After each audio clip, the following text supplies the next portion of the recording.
The fluorescent lights in the Collier County Hospital emergency room flickered with mechanical indifference as Julia Brennan's blood pressure monitor shrieked its urgent warning, 180 over 120.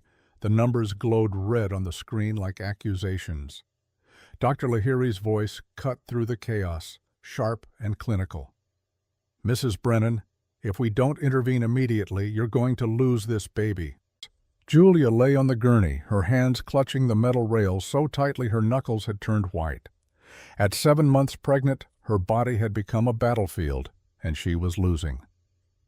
The hospital gown clung to her sweat-drenched skin. Her dark hair, usually pulled back in a neat ponytail, now stuck to her forehead in damp strands. "Not today," she whispered, the words barely audible above the beeping machines. "Please, not today." A nurse pressed an oxygen mask over her face. Another inserted an IV line with practiced efficiency. Julia's vision blurred at the edges, the room tilting like a ship in a storm. Through the haze, she saw Dr. Lahiri's lips moving, forming words she couldn't quite hear. "We need to know what caused this spike in blood pressure," the doctor was saying. "Mrs. Brennan, what happened today? What stressed you to this level?" Julia closed her eyes. Behind her eyelids, images flashed like a broken film strip, a dusty fairground. The crack of an auctioneer's gavel, a man holding a baby beside a cardboard crib, a stranger's gaze meeting hers across a crowd that had turned away. 3 hours earlier, she had made a choice that would change 3 lives forever. 3 hours earlier, she had still believed she could control anything. The words 3 hours earlier appeared in her mind like a title card, and Julia let herself fall backward through time. The Texas sun beat down on the Collier County Fairgrounds with the relentless intensity of an anvil hammer. It was the kind of heat that made the air shimmer, that turned asphalt soft and made breathing feel like work. Julia Brennan sat in her Honda Civic with the engine running and the air conditioning on full blast, staring at the manila envelope on her passenger seat. The envelope had arrived 3 days ago from Wallace and Associates, the law firm handling Thomas's estate. Her late husband's estate. 6 months had passed since cancer had taken him, and still the word late felt wrong in her mouth, like calling a sunset late instead of gone. Inside the envelope was a letter, brief and formal, requesting her presence at the county auction. "One final item requiring your attention," it had said. Nothing more. No explanation. Just an address and a time.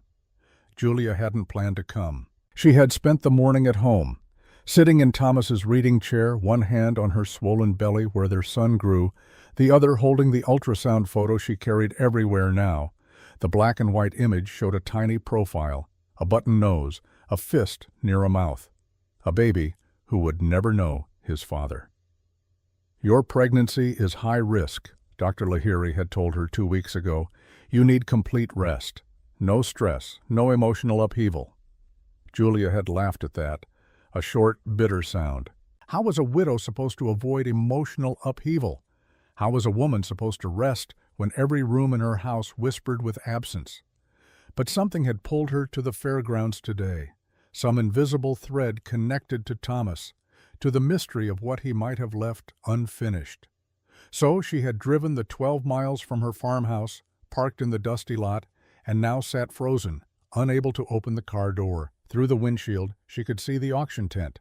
Folding tables lined with items that had once meant something to someone.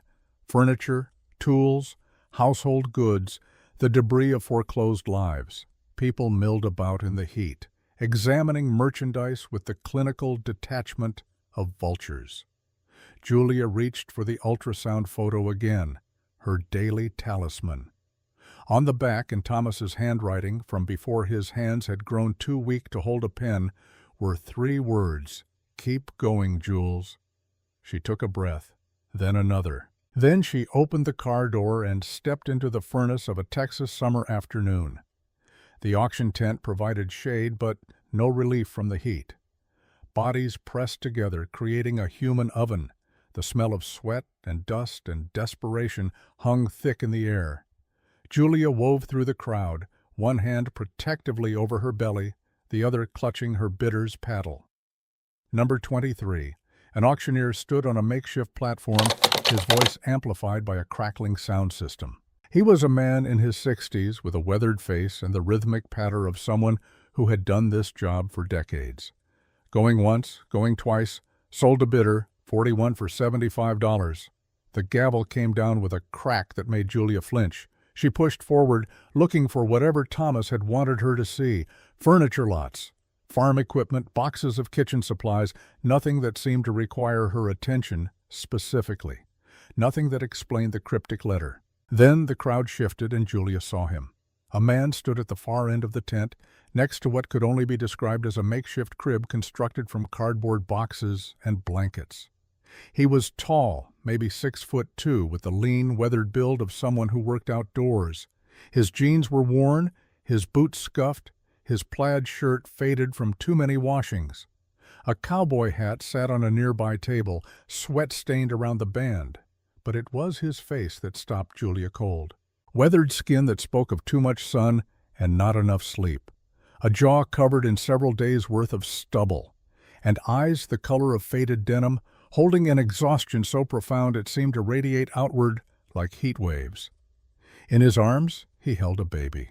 The infant couldn't have been more than 2 weeks old, wrapped in a pale yellow blanket that had seen better days. The baby was sleeping. Tiny fists curled near her face, completely oblivious to the chaos of the auction around them.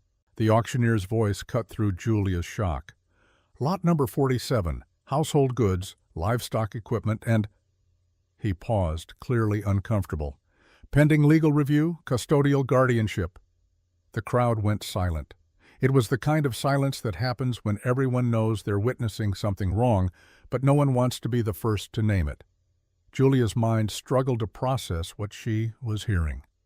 They were auctioning this man and baby together, bundling them like furniture, selling them as a lot number. The man holding the baby wasn't pleading, wasn't making a scene. He just stood there cradling the infant with infinite care, his face a mask of quiet desperation. "Do I hear an opening bid?" the auctioneer asked. His voice had lost its rhythmic enthusiasm. $300 for the lot? No one moved. The crowd that had been so eager to bid on tables and tools now stood frozen, unwilling to participate in whatever moral violation this represented. Julia's hand moved to her purse, fingers finding the photograph tucked inside. Not the ultrasound, the other one. An old picture, corners worn from handling. Thomas and another man, both younger, both grinning, standing in front of a ranch house. On the back, in Thomas's handwriting, Brothers by Choice, 2003. She had found this photo last month while going through Thomas's things. She had never seen the other man before, had never heard Thomas mention a brother by choice, but the photo had been in Thomas's wallet, carried close for years. Now, looking at the man holding the baby across the auction tent, Julia felt something click into place. The shape of the jaw, the set of the shoulders. This could be the man from the photograph, aged by 17 years, and what looked like a lifetime of hardship. A memory surfaced, sharp and clear. Thomas in the hospital bed 3 weeks before he died, his voice weak but urgent. "Jules, if something happens to me, and you ever meet a man named Ridge, a friend of mine, if he needs help, don't turn him away. Promise me." She had promised. Of course she had promised. She would have promised Thomas anything in those final days. "Do I hear 300? The auctioneer repeated. Desperation crept into his voice now. He needed to close this lot, move on, forget this ever happened. Julia's hand rose before her conscious mind had made the decision. Her voice came out stronger than she felt. 500. Every head in the tent turned toward her. The auctioneer's eyebrows shot up. The man with the baby, he went very still, his blue eyes finding hers across the crowd, wary, disbelieving, searching for the angle, the catch, the cruelty that must be hiding beneath this unexpected kindness. $500, the auctioneer repeated, relief flooding his voice. "Do I hear 550? Silence. "Going once?" He raised the gavel. "Going twice." Julia kept her eyes on the man holding the baby. Something passed between them in that moment. Not understanding, not trust, just a desperate, fragile thread of hope. The gavel fell. Sold to bidder 23. The sound echoed in Julia's chest like a gunshot. What had she just done? The crowd dispersed quickly after that, eager to move away from the uncomfortable scene. Julia made her way to the registration table on legs that felt uncertain. Her hands shook as she filled out the paperwork, as she wrote a check for $500, money she couldn't really afford, but somehow couldn't not spend. The clerk, a tired woman with reading glasses on a chain, processed the transaction without meeting Julia's eyes. Lot 47 includes household goods, listed livestock equipment, and, she paused, the individuals involved. You'll need to coordinate directly with them for, transfer of custody. Transfer of custody. As if this were a normal transaction. As if she had just bought a used car instead of intervening in what should never have been allowed to happen in the first place. Julia took the receipt and turned to find the man standing 3 feet away, the baby still cradled carefully in his arms. Up close, she could see the exhaustion carved into every line of his face. Could see the way his shirt hung loose on his frame, as if he'd lost weight recently. Could see the careful, practiced way he supported the infant's head, the gesture of someone who had been doing this for days without break. "Ma'am," he said. His voice was rough, like gravel over rust. "I need you to know I'm good for whatever you paid back there. I'll work it off, every penny." Julia looked at him, really looked, and saw pride fighting with desperation.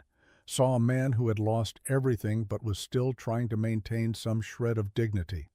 "It was $500, she said quietly, "and my name is Julia, Julia Brennan." Something flickered in those blue eyes. Recognition, pain? It was gone too quickly for her to identify. "Brennan," he repeated. "Thomas Brennan's widow?" The world tilted. "You knew my husband?" The man's jaw clenched, a muscle jumping beneath the stubble. "I knew Thomas. We were friends. A long time ago." He paused. "I didn't know he had passed. I'm sorry for your loss." The sincerity in his voice was unmistakable, and it hit Julia like a physical blow. Another piece of Thomas's life she had never known about. Another secret her husband had carried to his grave. "What's your name?" she asked. "Ridge Crawford." Ridge, the name from Thomas's deathbed request. The man in the photograph. Julia's knees went weak, and she had to lock them to stay upright. "You're the friend," she said. "The one Thomas wanted me to help." Ridge looked at her with such open confusion that she knew he had no idea what she was talking about. "Thomas never mentioned me to you?" "Not until the very end." Julia shifted her weight, suddenly aware of how hot the tent was, how her maternity blouse was sticking to her back. "He made me promise. If you needed help, I wouldn't turn you away." Ridge closed his eyes briefly, and when he opened them, they were bright with unshed tears. "That sounds like Thomas, taking care of people even from beyond the grave." The baby stirred in Ridge's arms, making a soft sound. He automatically adjusted his hold, began a gentle rocking motion without seeming to think about it. "What's her name?" Julia asked. "Lily. Lily Crawford." Ridge's voice softened when he said it. "She's 10 days old. Where's her mother?" The question hung in the air for a moment too long. Ridge's face closed off, the brief vulnerability disappearing behind a wall of carefully controlled emotion. "Her parents are dead," he said flatly. "Car accident 3 weeks ago. My brother Daniel and his wife Natalie. I'm all the family Lily has left." Julia felt her throat tighten. This baby girl, barely 2 weeks old, already an orphan. And this man, standing in an auction tent being sold like property, trying to keep his niece out of the foster care system by any means necessary. "Come on," Julia heard herself say. "Let's get you both out of this heat." Ridge didn't move.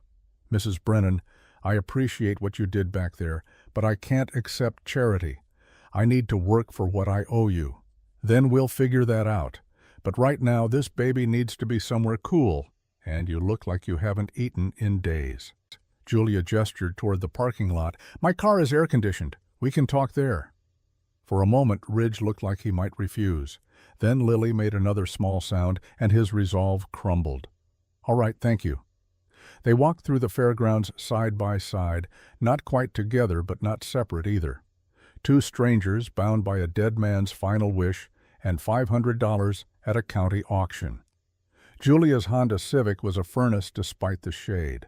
She started the engine and cranked the air conditioning while Ridge carefully placed Lily in the back seat, using his body to shield her from the hot air until the cool began to flow. He moved with the efficiency of practice, arranging the baby in a nest of blankets he pulled from a duffel bag. Julia watched in the rearview mirror, fascinated by the care he took. This was not a man learning to handle an infant. This was someone who had been doing it since the beginning. When Ridge finally slid into the passenger seat, he sat rigid, hands on his knees, eyes straight ahead. The silence stretched between them, broken only by the hum of the air conditioner and Lily's soft breathing from the back seat. "I have a farmhouse," Julia said finally. 20 acres about 15 minutes from here. There's a guest room. You and Lily could stay there while we figure things out." Ridge's head turned sharply. "Mrs. Brennan, Julia, please." "Julia," he corrected. "I can't impose on you like that. You don't know me. For all you know, I could be dangerous." "Are you dangerous?" "No." "Then that's settled." Julia put the car in gear and pulled out of the parking lot before he could protest further. They drove in silence down County Road 47, past fields of dried grass, and the occasional ranch house set back from the road. The landscape was brown and parched, waiting for rain that might or might not come. Julia's farmhouse appeared as they crested a small rise, white-clabbered with green shutters, surrounded by pasture land that she hadn't had the energy or money to maintain since Thomas died. Ridge looked at the house with the careful assessment of someone who had learned not to get comfortable too quickly. "It's a good piece of land." "It was Thomas's dream," Julia said. "We bought it 8 months ago with life insurance money from his first diagnosis. He wanted space, room to raise a family." She touched her belly. "We thought we'd have more time." She pulled into the gravel driveway and killed the engine. The sudden silence felt heavy. Ridge reached for the door handle, then stopped. "I need to ask you something, and I need you to be honest. Why are you doing this? Really?" Julia thought about the photograph in her purse, about Thomas's final request, about the empty rooms in her house, and the baby growing inside her who would never know his father.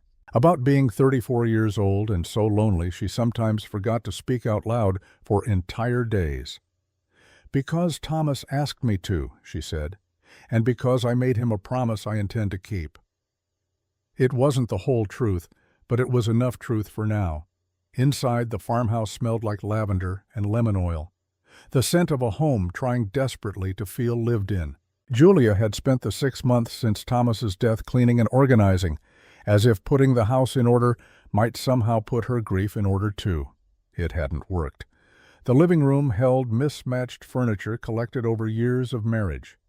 Thomas's reading chair, a leather recliner worn soft at the armrests, a couch Julia had inherited from her mother. Built-in bookshelves lined one wall, crammed with novels and farming magazines and medical textbooks Thomas had refused to throw away even after his diagnosis. On the mantel, photographs told the story of a life interrupted, Julia and Thomas, on their wedding day, both impossibly young and certain the future was theirs to plan. Thomas, at the county fair 3 years ago, grinning beside a prize bull.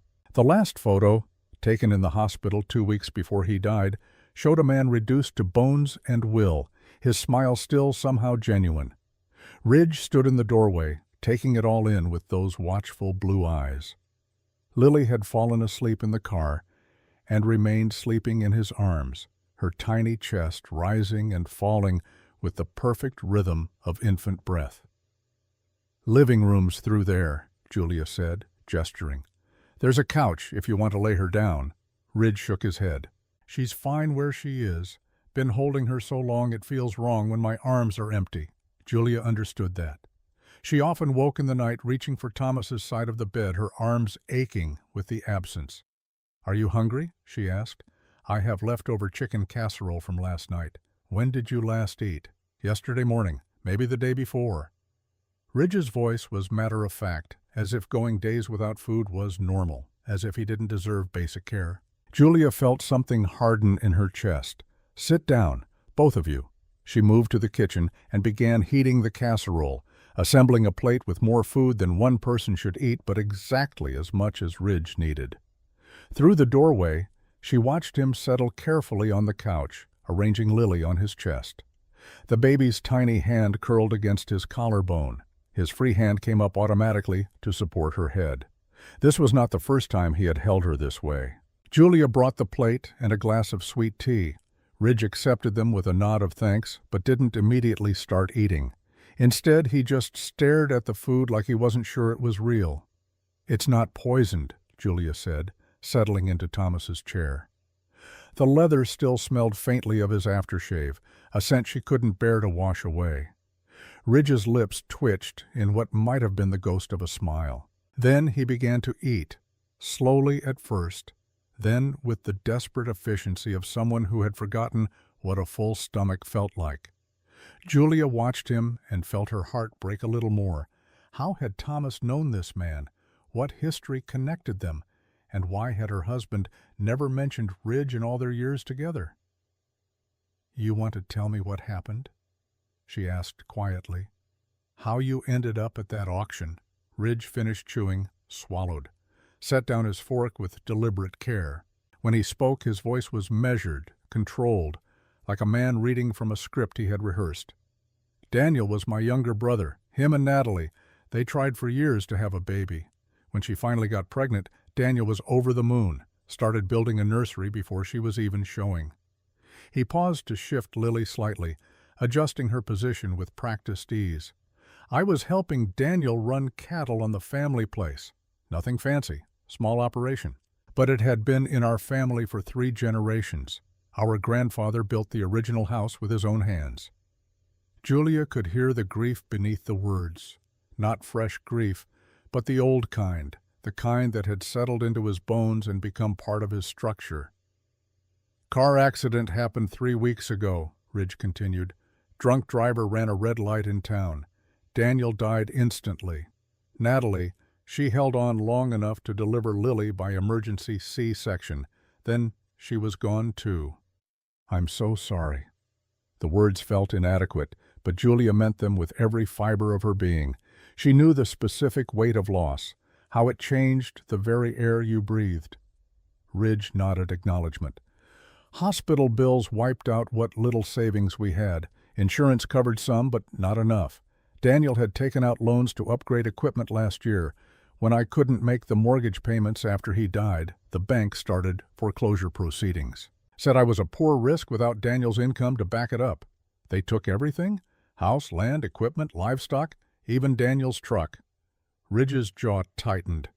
"The auctioneer, he's also the bank's representative for the county. He knew I'd been listed as Lily's temporary guardian, knew I didn't have official papers, so he structured the household goods lot to include me and Lily together." "That's illegal," Julia said. "You can't auction custody rights." Technically, he wasn't. He was auctioning household goods with a note that whoever bought the lot would be taking responsibility for an infant whose guardian had no stable housing. Same end result, but just legal enough that no one was going to stop him. The cruelty of it stole Julia's breath. "So you stood there hoping someone would bid on you both together rather than let Lily go into foster care alone." "I couldn't let her go into the system," Ridge said, and for the first time his voice cracked. "Too many kids get lost in foster care, bounced from home to home. I promised Daniel, I promised Natalie, I'd take care of their little girl." Julia looked at Lily's sleeping face. So innocent, so trusting. Already this child had lost everything, and she didn't even know it yet. "What's your plan now?" Julia asked gently. Ridge straightened his shoulders, and she saw him physically pulling himself together. "Find work, save money, get stable housing. Yet prove to the courts I can provide for her. I won't impose on your generosity longer than necessary." "How long do you think that will take?" "Few months? Maybe 6 if I can get hired at one of the big ranches." He met her eyes. "I'm good with cattle, good with my hands. Someone will hire me. Julia thought about the reality of his situation. No permanent address, no references probably, since his only employer had been his dead brother. No way to care for a 10-day-old infant while working 10-hour days on a ranch. The impossibility of it pressed down on her like a physical weight. "What if I told you that you could stay here?" she heard herself say. "You and Lily both, for as long as you need." Ridge went very still. "Mrs. Brennan, Julia, I can't accept that." "Why not?" "The house is too big for one person. The guest room is just sitting empty. And Thomas, he wanted me to help you." "Thomas didn't know I'd show up with a baby and $500 in debt." "No," Julia agreed, "but he knew you'd show up with something, some burden you'd carry alone if I let you. That's why he made me promise." They sat in silence for a long moment. Outside, the sun was beginning to set, painting the sky in shades of orange and pink.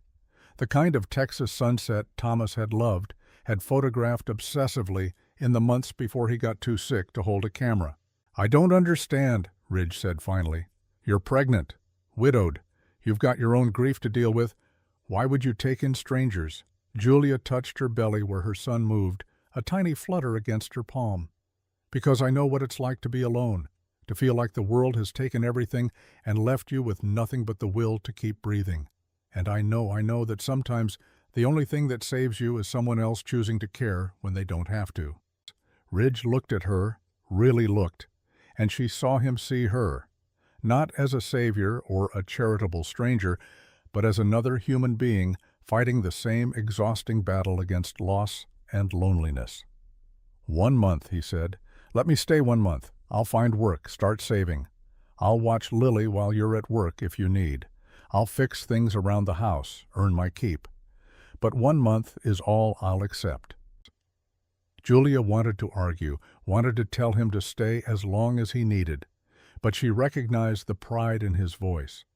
The same pride that had kept Thomas going through chemotherapy when his body was begging to quit. Some dignity could only be preserved through limits and boundaries and the pretense of temporary arrangements. 1 month, Julia agreed.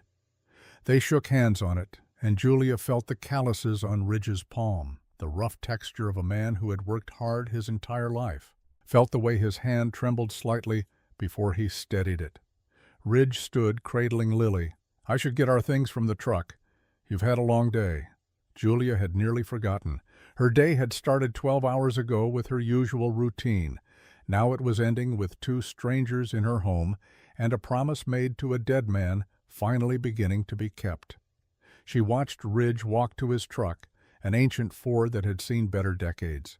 He moved with the careful precision of exhaustion, someone running on the last fumes of will. From the truck bed, he pulled a duffel bag, a cardboard box labeled "baby stuff" in careful block letters, and the makeshift crib that had been at the auction. Everything he owned in the world fit in the back of a borrowed truck.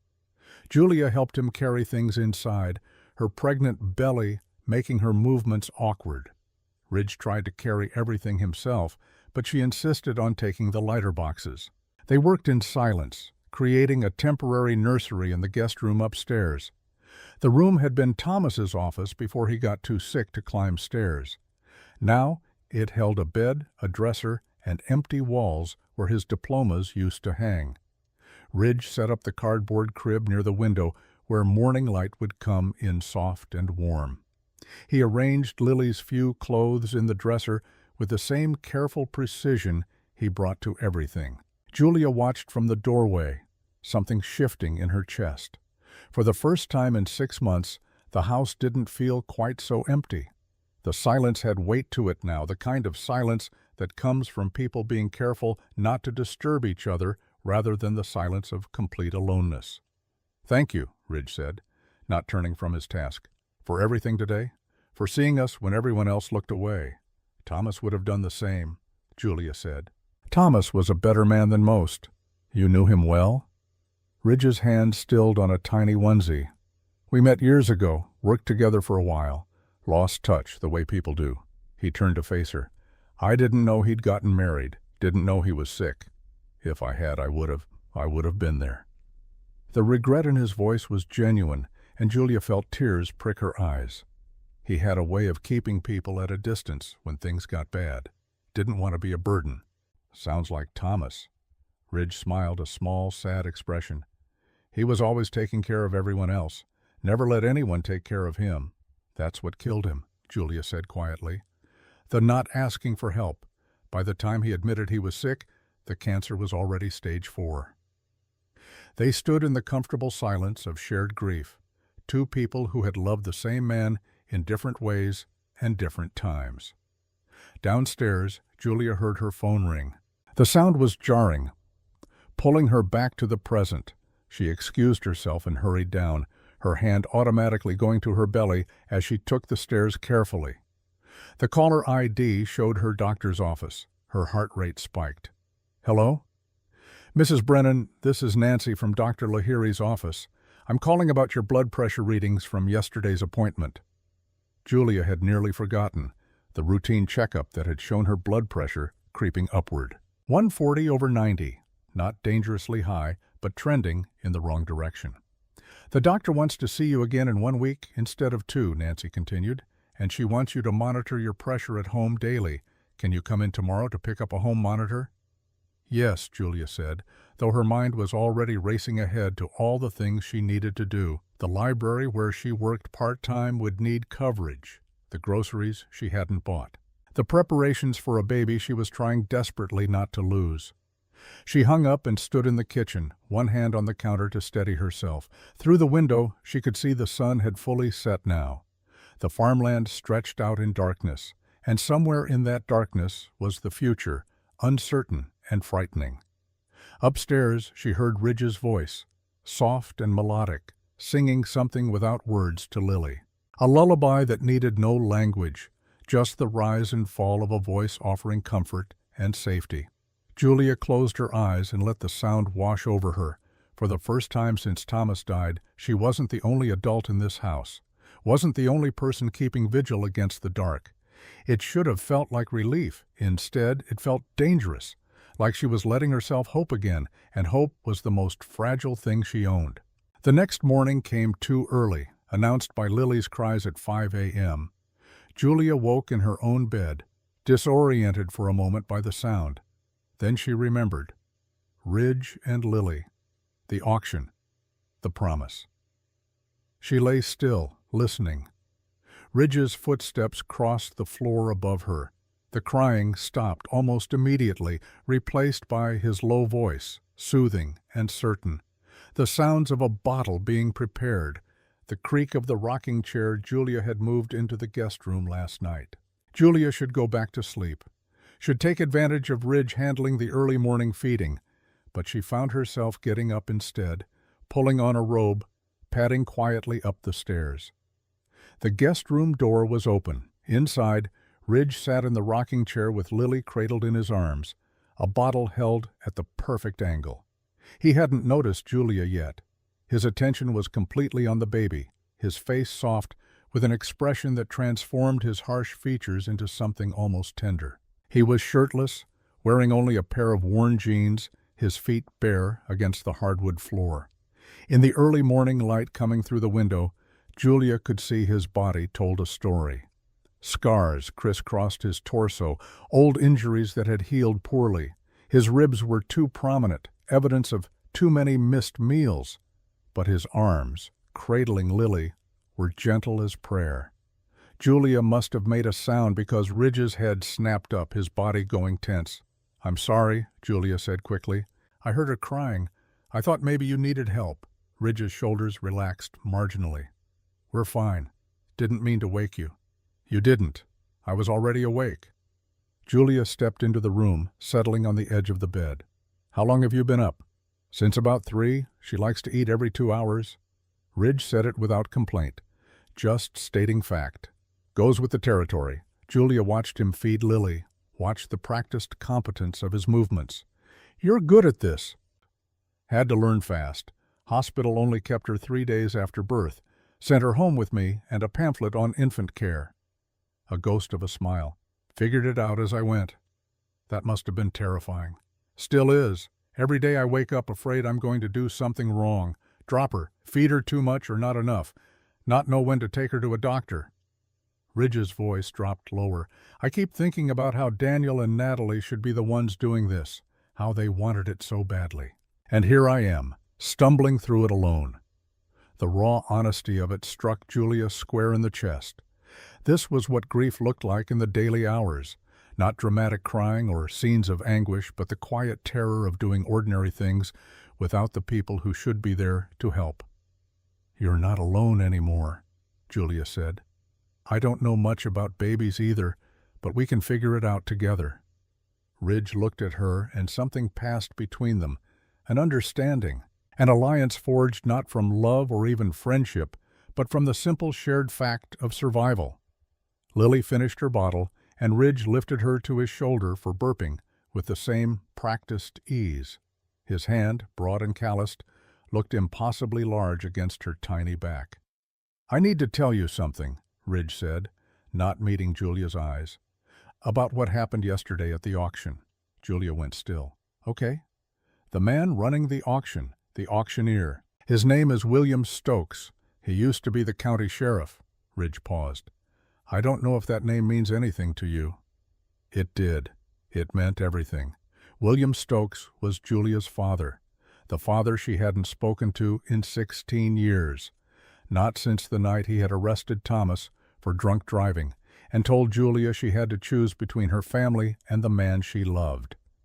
She had chosen Thomas, had walked away from her father's house, and never looked back. "He's my father," Julia said quietly. "We're not in contact." Ridge nodded slowly, processing this. "He knew. When you bid on us, he saw you raise your paddle. I saw the look on his face." "What kind of look?" "Like he'd been punched, like he wanted to stop you, but couldn't." Ridge adjusted Lily, cradling her against his chest now that she'd been burped. "I thought you should know, in case he shows up here, in case he tries to, I don't know, interfere." Julia's mind raced. Her father had been there, had watched her buy Ridge and Lily, had seen her make a choice that probably looked reckless and dangerous from the outside. And knowing William Stokes, he wouldn't let it rest. He was a man who believed in rules and order and proper procedures. He would see Julia's decision as impulsive at best, dangerous at worst. "Thank you for telling me," Julia said. "I'll handle my father if he becomes a problem. I don't want to cause trouble between you and your family." "You're not causing anything. That trouble has been there for 16 years. Julia stood, suddenly needing movement. "I should make breakfast. You must be starving." She fled downstairs before Ridge could respond, before the weight of everything, Thomas, her father, this strange man and baby now in her home, could crush her completely. In the kitchen, she mechanically began making coffee and scrambling eggs. Her hands shook slightly as she cracked the shells. Through the window, she could see the sun rising over her dead husband's land, painting everything gold. She heard Ridge come downstairs, heard him moving around the living room. When she turned, she saw he had dressed in a fresh shirt and was settling Lily into a makeshift bassinet he'd created from a laundry basket and blankets. "You don't have to do all this," Ridge said, nodding toward the breakfast she was preparing. "I can cook for myself." "I know, but I'm cooking anyway." Julia poured coffee into 2 mugs. "How do you take it?" "Black? Strong." She handed him a mug, and they stood on opposite sides of the kitchen island, 2 wary strangers trying to figure out how to share space. "Can I ask you something?" Julia said. "About Thomas?" Ridge tensed slightly but nodded. "When did you last see him? Before he died?" Ridge looked down into his coffee. 5 years ago, maybe 6. We worked together on a ranch up near Amarillo. Thomas was getting his teaching credentials, working part-time to pay for school. I was drifting, doing ranch work wherever I could find it. "Thomas never taught," Julia said. "He wanted to, but after we got married, he took a job at the feed supply instead. Said it was steadier money." "That sounds like him. Always practical." Ridge's voice held a note of sadness. "We lost touch after I moved on to another job. I tried to find him a few times, but he'd moved, changed numbers. Eventually, I stopped trying." Julia absorbed this, adding it to the growing pile of things she hadn't known about her husband's life before her. He never mentioned you. Not once in all our years together, only at the very end. Maybe I reminded him of a time he wanted to forget. We weren't. We were both in rough shape back then. Drinking too much, working too hard, running from things instead of dealing with them. The honesty was almost brutal. Julia found herself respecting Ridge more for not trying to paint the past in softer colors. "What were you running from?" she asked. Ridge met her eyes. "The same thing everyone runs from. Disappointment, failure, the gap between who you wanted to be and who you actually are." Before Julia could respond, there was a sharp knock at the front door. 3 hard raps, official and demanding. Ridge and Julia locked eyes. They both knew, somehow, what was coming. Julia crossed to the door and opened it to find her father standing on her porch. William Stokes looked exactly as she remembered, tall and straight-backed despite his 62 years. His hair had gone completely silver now, and deep lines bracketed his mouth, but his eyes were the same, sharp and assessing and impossible to read. "Julia," he said. His voice was gravel and authority. "Dad," she replied, the word feeling foreign in her mouth after so many years of silence. William's gaze moved past her to Ridge, who had appeared in the living room doorway. The two men sized each other up with the wariness of dogs meeting on contested territory. "I'm here about the auction," William said. "About your purchase. It's none of your business. When it involves the safety of my daughter, it becomes my business." William's voice hardened. "You don't know this man. You're pregnant, vulnerable. This is exactly the kind of impulsive decision that what?" Julia cut him off. "That you warned me about 16 years ago when I chose Thomas? You were wrong then and you're wrong now. Thomas Brennan was a drunk who could have killed someone behind that wheel. Thomas Brennan was a good man who made one mistake and spent the rest of his life making up for it."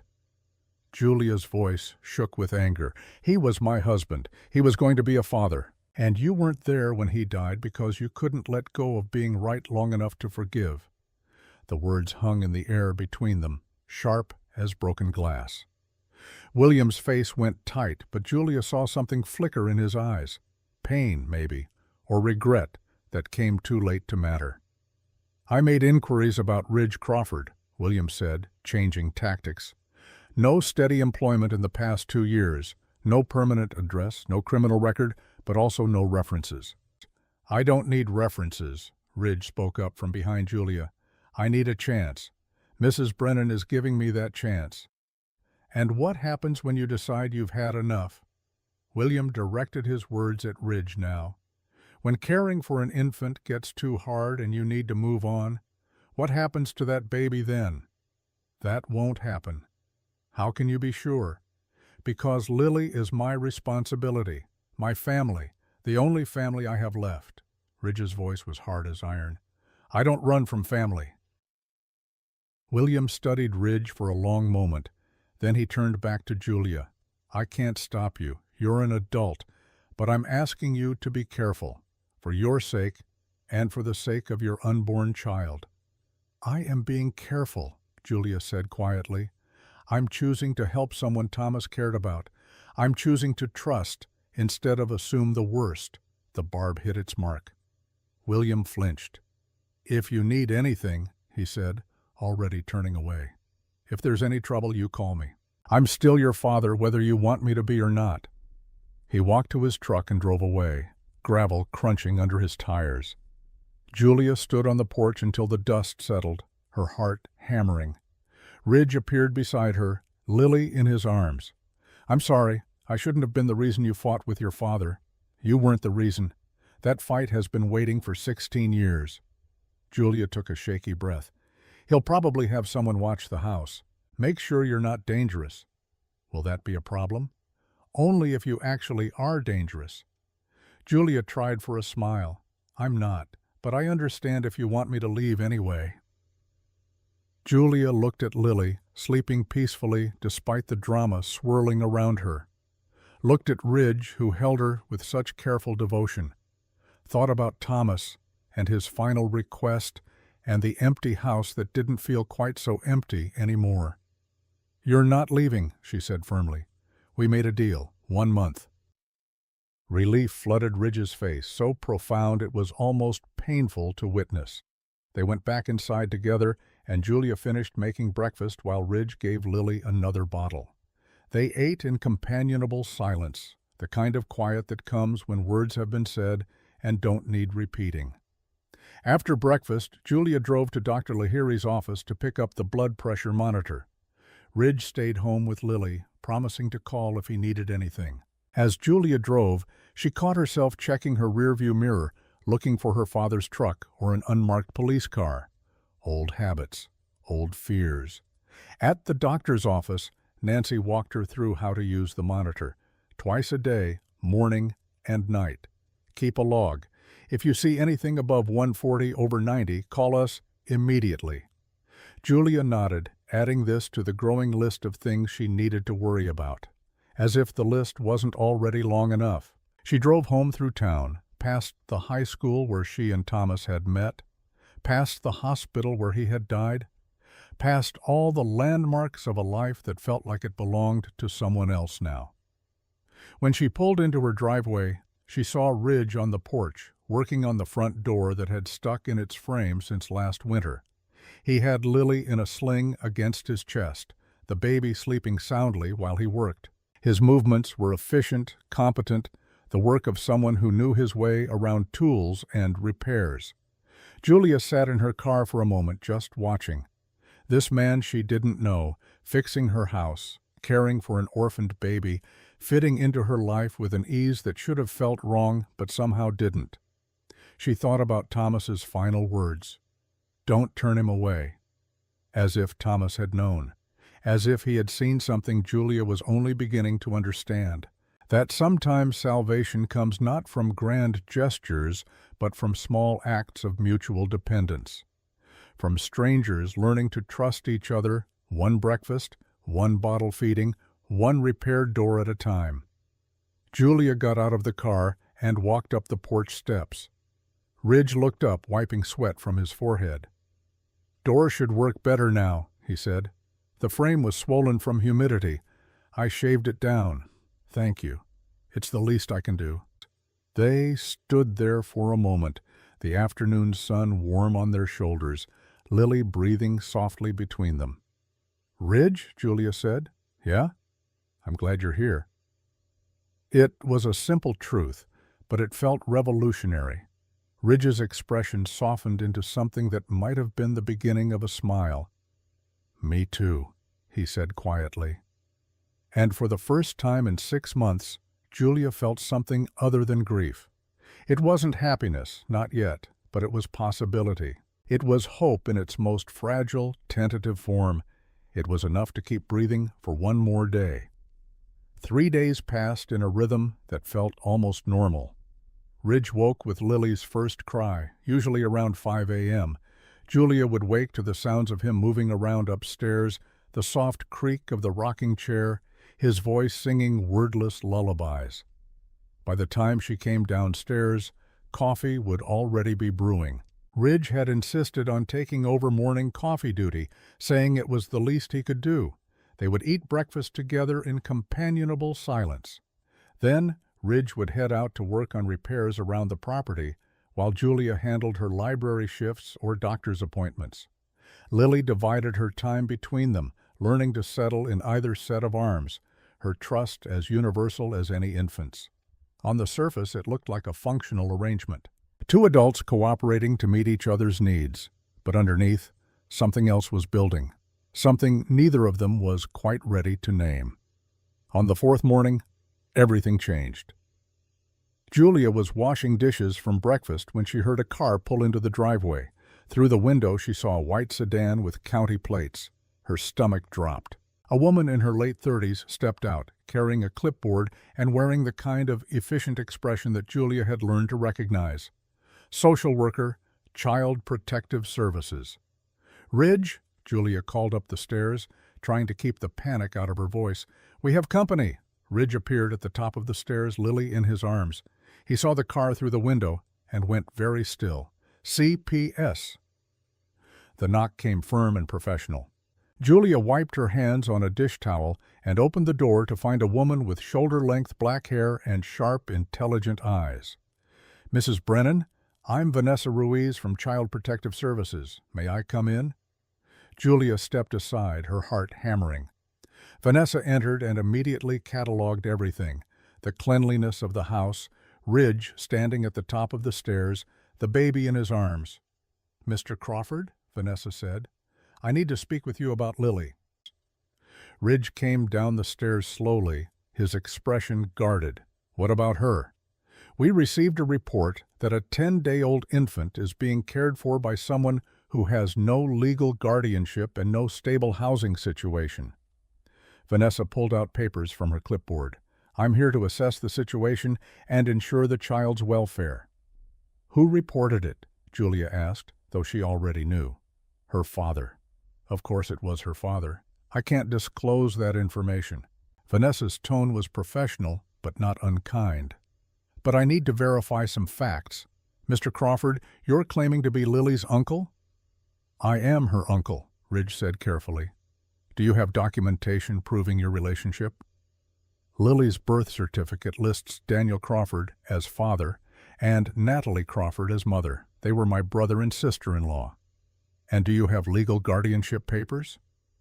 The silence that followed was damning. "No," Ridge admitted. "Daniel and Natalie died before they could complete the legal documents. I have a letter from Natalie, written before she gave birth, stating her wish for me to care for Lily if anything happened to them. But it's not notarized, not legally binding." Vanessa made notes on her clipboard. "And Mrs. Brennan, what is your relationship to the child?" "I'm helping Ridge care for her." "Are you related to the child in any way?" "No." More notes, more assessments. Vanessa's face gave nothing away. "I need to be honest with both of you," she said finally. "This situation is highly irregular. Mr. Crawford, without legal guardianship, you technically have no more right to this child than any other stranger. And Mrs. Brennan, while I appreciate your willingness to help, you're not a licensed foster parent." "So what are you saying?" Ridge's voice was tight, controlled. "I'm saying that I need to open an investigation. You'll have 30 days to establish legal guardianship, or Lily will need to be placed in the foster care system while the courts sort out permanent placement." "No."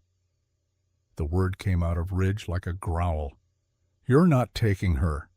"Mr. Crawford, I understand this is difficult, but—" "You don't understand anything." Ridge backed up a step, his arms tightening protectively around Lily. "This baby has already lost both her parents. You want to rip her away from the only family she has left and stick her with strangers? I want to ensure she's in a safe, stable environment with proper legal protections. She is safe. She is stable. We're giving her everything she needs." Vanessa's expression softened slightly, the professional mask cracking just enough to show the human underneath. "I can see that you care for her. I can see that she's clean, fed, obviously loved, but the law is clear. Without legal documentation, I have to follow protocol." Julia stepped forward. "What if I became a licensed foster parent? Would that change things?" Vanessa turned to her. "The licensing process takes time. Background checks, home studies, training. We're talking weeks, possibly months. But if I started the process, could Lily stay here during that time? Possibly, if Mr. Crawford can demonstrate stable employment and proper child care arrangements." Vanessa looked between them. "You'd both need to cooperate with regular home visits, complete transparency, any hint that the child is in danger, and she gets removed immediately. Is that clear?" "Crystal," Julia said. "And Mr. Crawford would need to file for formal guardianship, get the court proceedings started." Ridge nodded, his jaw tight. Vanessa made more notes, then pulled out a card. "This is my direct line. I'll be back next week for the first official home visit. In the meantime, Mrs. Brennan, contact the licensing office tomorrow morning to start your application. Mr. Crawford, find a family law attorney and get guardianship papers filed." She handed them each a copy of the case file number. "I want to be clear. I'm not the enemy here. I've seen too many children suffer because the system failed them. But I've also seen well-meaning people get in over their heads. My job is to make sure Lily gets the best outcome possible." "Understood," Julia said. After Vanessa left, Julia and Ridge stood in the living room, the weight of the 30-day deadline pressing down on them like a physical thing. Ridge slowly sank onto the couch, still holding Lily. His hands were shaking. "I can't lose her," he whispered. "I can't." Julia sat beside him. "You won't. We'll figure this out." "How?" "I don't have money for a lawyer, don't have proof of stable employment, don't have anything except a borrowed truck and a cardboard crib." "You have me," Julia said. "And you have time. 30 days. Ridge looked at her and she saw the fear in his eyes, raw and real. "Why are you doing this? Really? You could walk away right now. Let CPS handle it. It would be easier." Julia thought about Thomas, about promise and purpose, about the way her empty house had started to feel like home again with Ridge and Lily in it, about the possibility that sometimes helping someone else was the only way to save yourself. "Because," she said quietly, "I think we're supposed to save each other." Ridge held her gaze for a long moment. Then he nodded, something settling in his expression. Determination replacing despair. "Okay," he said. 30 days. We can do this." But as Julia went upstairs to take her blood pressure reading, her hands were shaking too. The monitor beeped. 150/95, higher than it had ever been. She wrote the number in her log and said nothing. The clock had been counting down for 7 days. 23 days remained until Vanessa Ruiz would return for her evaluation, and Ridge Crawford had learned that time moved differently when you were desperate. Hours stretched into infinity during Lily's fussy evenings, but entire days vanished like smoke when he looked at the calendar. He had found work at the Double H Ranch, 15 miles outside of town. The owner, Hank Morrison, was a weathered man in his 50s who had known Thomas Brennan years ago. When Ridge showed up asking for work, Hank had studied him with eyes that had seen too many drifters to be easily fooled. "Thomas mentioned you once," Hank had said, leaning against a fence post. "Said you were the best hand with cattle he'd ever seen. Said you were also too stubborn for your own good." Ridge had taken the compliment and the criticism in equal measure. "I need steady work. Full-time if you have it." Hank had nodded slowly, considering. "I can give you 6 days a week, dawn to dusk. Pay is fair, but not generous. You'd be handling cattle, mending fences, whatever needs doing." He paused. "Thomas also said you were reliable. That true?" "Yes, sir." "Then you start Monday." That had been 6 days ago. Now Ridge woke every morning at 4:30, fed Lily her first bottle, and was in his truck by 5:15 to make the drive to the Double H. He worked until 6 in the evening, his body remembering the rhythms of ranch work even after 2 years of drifting from job to job. Fence posts and cattle and the endless Texas sky. Julia watched Lily during the day while Ridge worked. She had cut back her library hours to 2 days a week, claiming she needed rest because of the pregnancy. Ridge suspected it had more to do with giving him time to establish stable employment, but he didn't argue. He was learning that Julia Brennan helped people quietly, without making a show of her generosity. They had fallen into a routine that felt almost normal. Ridge would return from work exhausted and covered in dust. Julia would have dinner ready, simple meals from her grandmother's recipe cards, meatloaf and roasted chicken and casseroles that stretched to feed them both. They would eat together at the kitchen table while Lily dozed in her bassinet, talking about their days in the careful way of people learning to share space. After dinner, Ridge would take over Lily's care completely.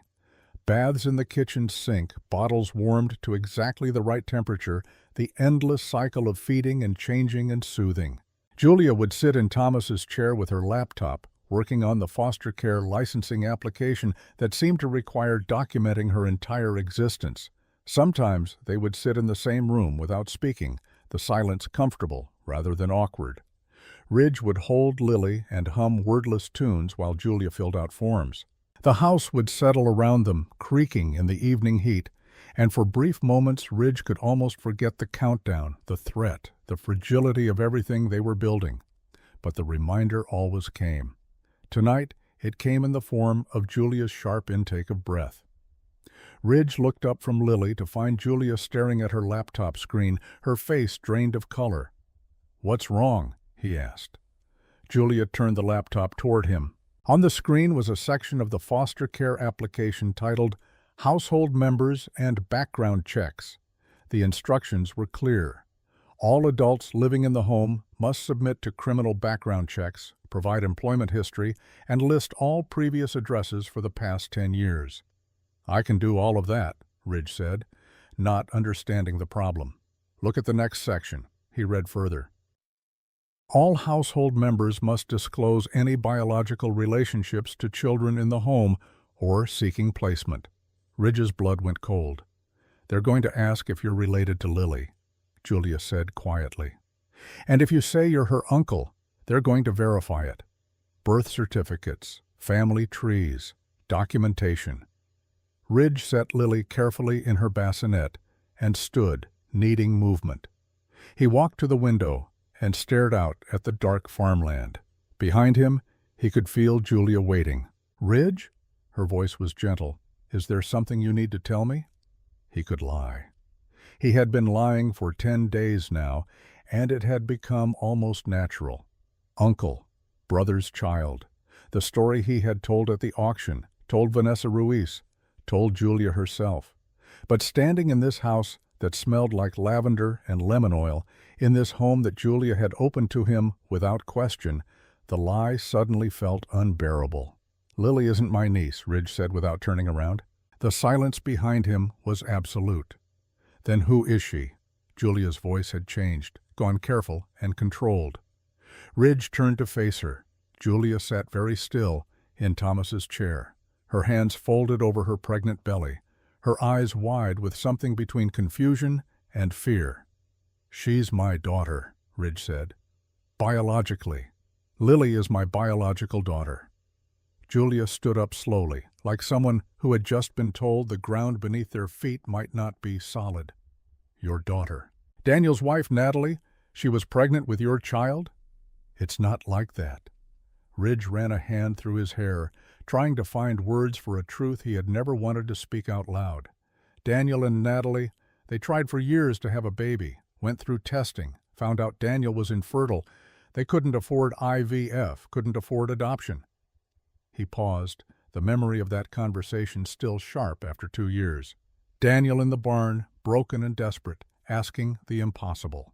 "Daniel asked me to help them," Ridge continued. "Sperm donation, artificial insemination, not IVF, cheaper. They said the baby would still be family, still be Crawford blood. They begged me." Julia sank back into the chair. "So you agreed." "I didn't want to.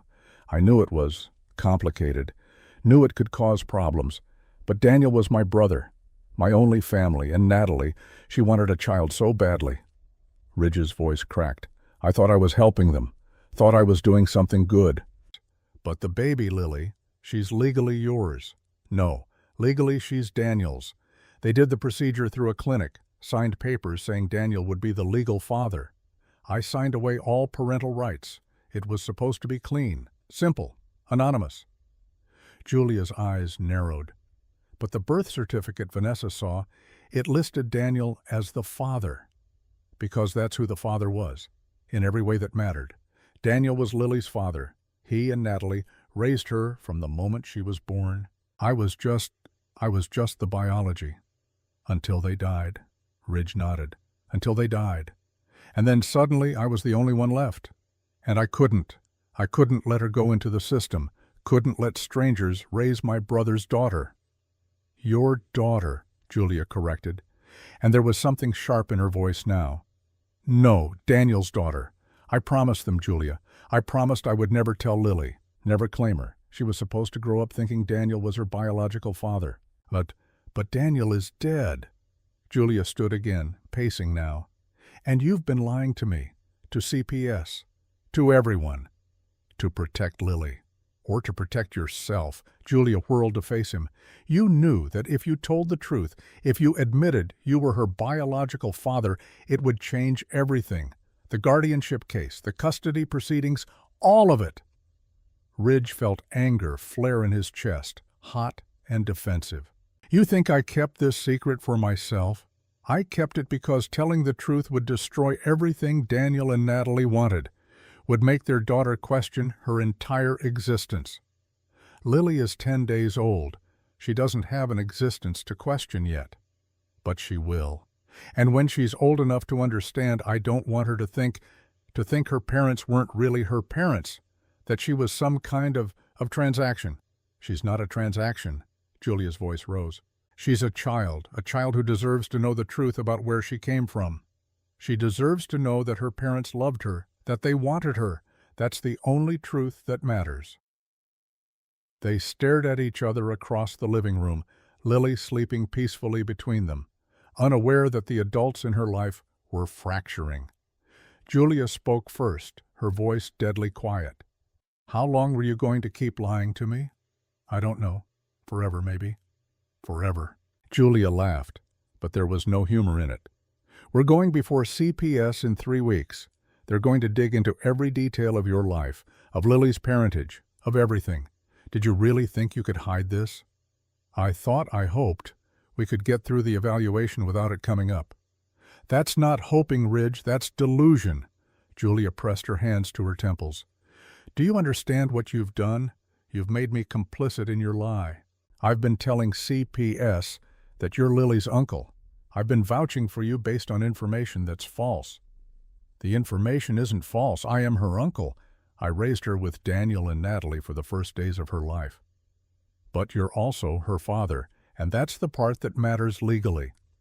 Ridge wanted to argue, wanted to make her understand, but the words died in his throat. Because she was right. He had been lying. And now Julia, who had trusted him, who had opened her home to him, was facing consequences for his deception. "I'm sorry," he said. "I should have told you from the beginning." "Yes, you should have." Julia moved to the stairs. I need to think. I need to be alone." She climbed the stairs slowly, one hand on the railing, the other on her belly.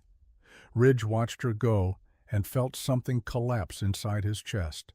He looked down at Lily, still sleeping, innocent and trusting. She had no idea her existence was built on secrets and compromises, had no idea that the man holding her was drowning in guilt. Ridge picked her up carefully and carried her upstairs to the guest room. He changed her diaper, fed her a bottle, sang her the wordless lullaby that always calmed her. All the while, his mind raced through possibilities and consequences. If he came clean to CPS, if he admitted he was Lily's biological father, would that help or hurt his case? Would it prove he had a right to her, or would it prove he was willing to lie to authorities? Would Julia forgive him, or would she throw him out? And underneath all those questions was one that terrified him most. Was he a father or an uncle? Was Lily his daughter or his brother's? He didn't know anymore. Lily fell asleep in his arms, her tiny hand curled around his finger. Ridge sat in the rocking chair and held her, this child who was both his and not his, this beautiful complication that had upended his entire life. Downstairs, he heard Julia moving around, heard her voice, muffled, talking to someone on the phone. He strained to hear but couldn't make out the words. An hour later, there was a soft knock on his door. Julia stood in the hallway, her eyes red but her voice steady. "I called my sister Linda," she said. "Asked her advice." Ridge waited. "She reminded me that people make mistakes, that good people make terrible choices for complicated reasons." Julia leaned against the doorframe. "She also reminded me that I made a promise to Thomas, that I committed to helping you. You don't owe me anything, not after what I've done. No, I don't owe you, but I owe Thomas, and I owe myself." Julia came into the room and sat on the edge of the bed. "I need you to understand something, Ridge. I can forgive the lie. I can understand why you kept the secret, but I can't help you if you keep lying. Not to me, not to CPS, not to anyone. You want me to tell them the truth. I want you to stop running from it." Julia's voice gentled. "You're Lily's father. That's not a curse, that's a gift. And hiding it, being ashamed of it, that's what's going to destroy your case, not the truth itself." Ridge looked down at Lily. "What if the truth makes everything worse? What if it makes everything better? Julia countered. What if being honest is exactly what CPS needs to see? That you're a father willing to sacrifice your pride, your privacy, everything, to keep your daughter safe? The word daughter hit Ridge like a physical blow. He had spent so long thinking of Lily as Daniel's daughter that hearing someone call her his felt revolutionary. I don't know how to be a father, he whispered. Neither does any man before he becomes one. Julia stood and moved to the door. But you've been doing it for 10 days now, feeding her, changing her, loving her. That's what fathers do. She left him alone with Lily and his thoughts. Ridge sat in the dark, rocking slowly, trying to imagine a world where he could claim Lily as his daughter without betraying Daniel's memory, trying to imagine a world where the truth set him free instead of destroying everything. He was still sitting there when dawn broke. The next 3 days passed in a strange, tense peace. Julia and Ridge moved around each other carefully, like people navigating a room full of broken glass. They were polite, functional, cooperative. But the easy comfort they had been building was gone, replaced by the weight of Ridge's secret. Julia threw herself into the foster care application with fierce determination. She scheduled the required background check, began the mandatory training modules, arranged for a home study. She worked late into the night, fueled by coffee and stubbornness, determined to build a legal foundation that couldn't be questioned. Ridge worked at the Double H from dawn to dusk, pushing his body until exhaustion made thinking impossible. Hank Morrison noticed the change in him, the driven intensity that bordered on self-destruction. "You trying to work yourself to death?" Hank asked on the third day, watching Ridge repair a fence in the brutal afternoon heat. "Just trying to earn my keep." "You've earned more than your keep. You've done the work of 2 men this week." Hank handed him a bottle of water. "But a man who works like he's being chased, that's a man running from something." Ridge drank the water, grateful for the momentary pause. "I'm not running." "Could have fooled me." Hank leaned against the fence post. "Thomas used to work like that. When Julia was having trouble getting pregnant, he'd come out here and work until he couldn't stand. Like if he pushed hard enough, he could fix things." Ridge looked up sharply. "Julia had trouble getting pregnant?" "For years. They tried everything. Treatments, specialists, spent money they didn't have. It nearly broke them." Hank's voice was quiet. "Then Thomas got his diagnosis, stage 4. And all those years of trying suddenly felt, I don't know, cruel maybe, like they'd been fighting the wrong battle." "I didn't know." "Course you didn't. Thomas kept things private." Hank pushed off the fence. "Point is, Julia understands loss, understands fighting for something that might never happen. So whatever you're running from, whatever you're scared of, she's probably the best person you could have in your corner."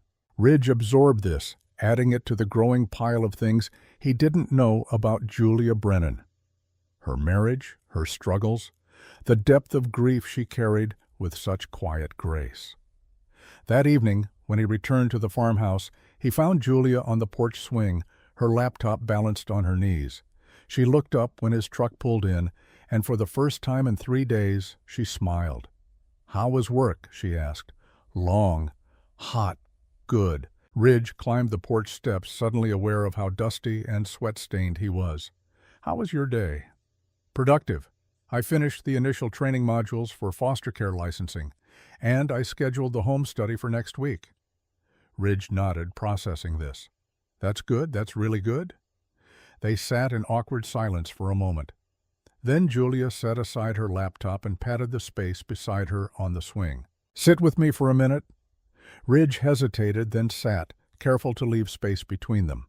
The swing creaked gently as it moved.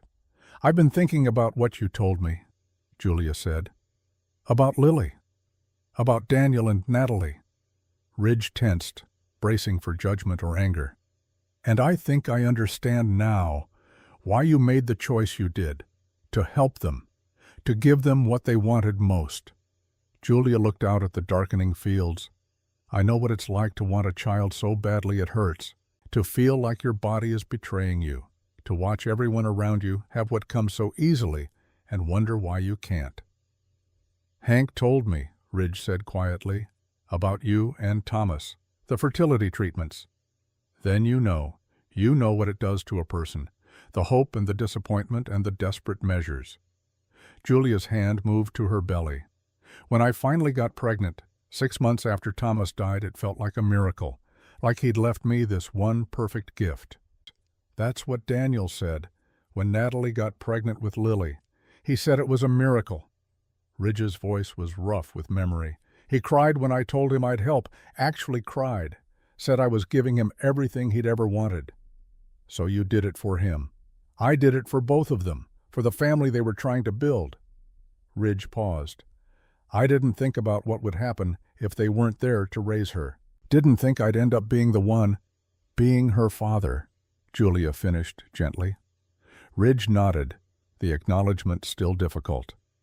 They rocked in silence for a while, the evening settling around them. Somewhere in the distance, cattle lowed.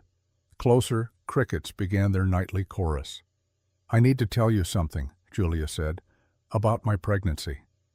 Ridge looked at her, noting for the first time how tired she looked, how her hands trembled slightly as she folded them over her belly. I have a condition called preeclampsia, high blood pressure that can become dangerous. My doctor has me monitoring it twice a day. She took a breath. The numbers have been climbing. The stress of everything, it's not helping. Guilt crashed over Ridge like a wave. I'm making you sick. No, life is making me sick. Grief and fear and uncertainty. You're not the cause of that. Julia met his eyes. But I need you to understand that I can't. I can't keep carrying secrets. Can't keep wondering what else you haven't told me. I need honesty, Ridge. Complete honesty, because my baby's life might depend on it. The stakes had just become impossibly higher. Ridge nodded slowly. No more secrets, I promise. Good. Julia stood carefully. Because I have a plan for how to handle Vanessa's next visit. But it requires you to be completely honest with her, with everyone. What kind of plan? The kind where we stop trying to hide what you are and start proving you're exactly what Lily needs. Julia's voice was firm.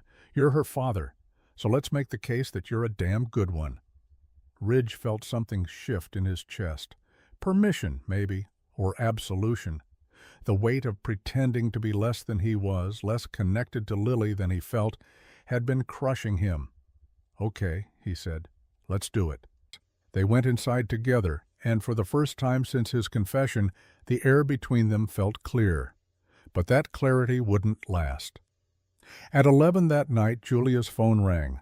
She was in bed, one hand on her belly where the baby kicked, when she saw the caller ID. Unknown number. She almost didn't answer. But something made her pick up. Hello? The voice on the other end was female, rough with cigarettes and bitterness. Julia Brennan? Yes. Who is this? My name is Sarah Crawford. I'm Ridge's mother. Julia sat up sharply, her heart beginning to race. His mother? That's right. The mother he probably told you abandoned him and Daniel when they were kids. The mother who wasn't there when Daniel died. Sarah's laugh was harsh. I bet he didn't mention me at all, did he? No, Julia admitted. Typical. Ridge always was good at pretending people didn't exist when they disappointed him. There was a pause, the sound of a lighter flicking. I'm calling because I know he's living with you. Know he has Lily. How do you know that? Small county. Word travels fast at the church social hour. Your neighbor, Mrs. Chen, she mentioned it to someone who mentioned it to me. Plus, I've been keeping tabs on my boys for years, even if they didn't want me around. Julia's mind raced. What do you want? I want to meet my granddaughter. I want to see Ridge. And I want you to give him a message. Sarah's voice hardened. Tell him he has 7 days to come clean about Lily's parentage. Tell him to tell you the whole truth, not just the parts that make him look noble. I already know about Lily, Julia said. He told me. Did he tell you about the fight? About what happened the night before Daniel and Natalie died? Julia went cold. What fight? Ask him. And tell him if he doesn't come clean, if he doesn't tell you everything, I'll tell CPS myself. I'll make sure they know every detail of how Lily came to be, every complication, every secret. Why would you do that to your own son? Because secrets destroy families, Mrs. Brennan. I learned that the hard way. And I won't let Ridge make the same mistakes I did." Sarah's voice softened just slightly. 7 days. Tell him." The line went dead. Julia sat in the dark, her hands shaking, her mind spinning. What fight? What hadn't Ridge told her? She wanted to march downstairs and confront him immediately, wanted to demand the truth, the whole truth right now. But her blood pressure monitor sat on the nightstand, a reminder of her fragility. Her baby kicked again, harder this time, as if sensing her distress. Julia took a deep breath, then another, forced herself to lie back down. 7 days. She would give Ridge 7 days to tell her himself, and if he didn't, if he kept one more secret, she would make him leave. The baby's life in her womb depended on peace, and Ridge Crawford was bringing nothing but chaos. Downstairs, Ridge sat in the dark living room, holding Lily and staring at his phone. He had 3 missed calls from a number he hadn't seen in 5 years, his mother's number. He deleted the voicemails without listening to them. Some ghosts were better left buried. But as Lily slept in his arms, Ridge felt the past creeping closer, felt the foundation of his careful lies beginning to crack.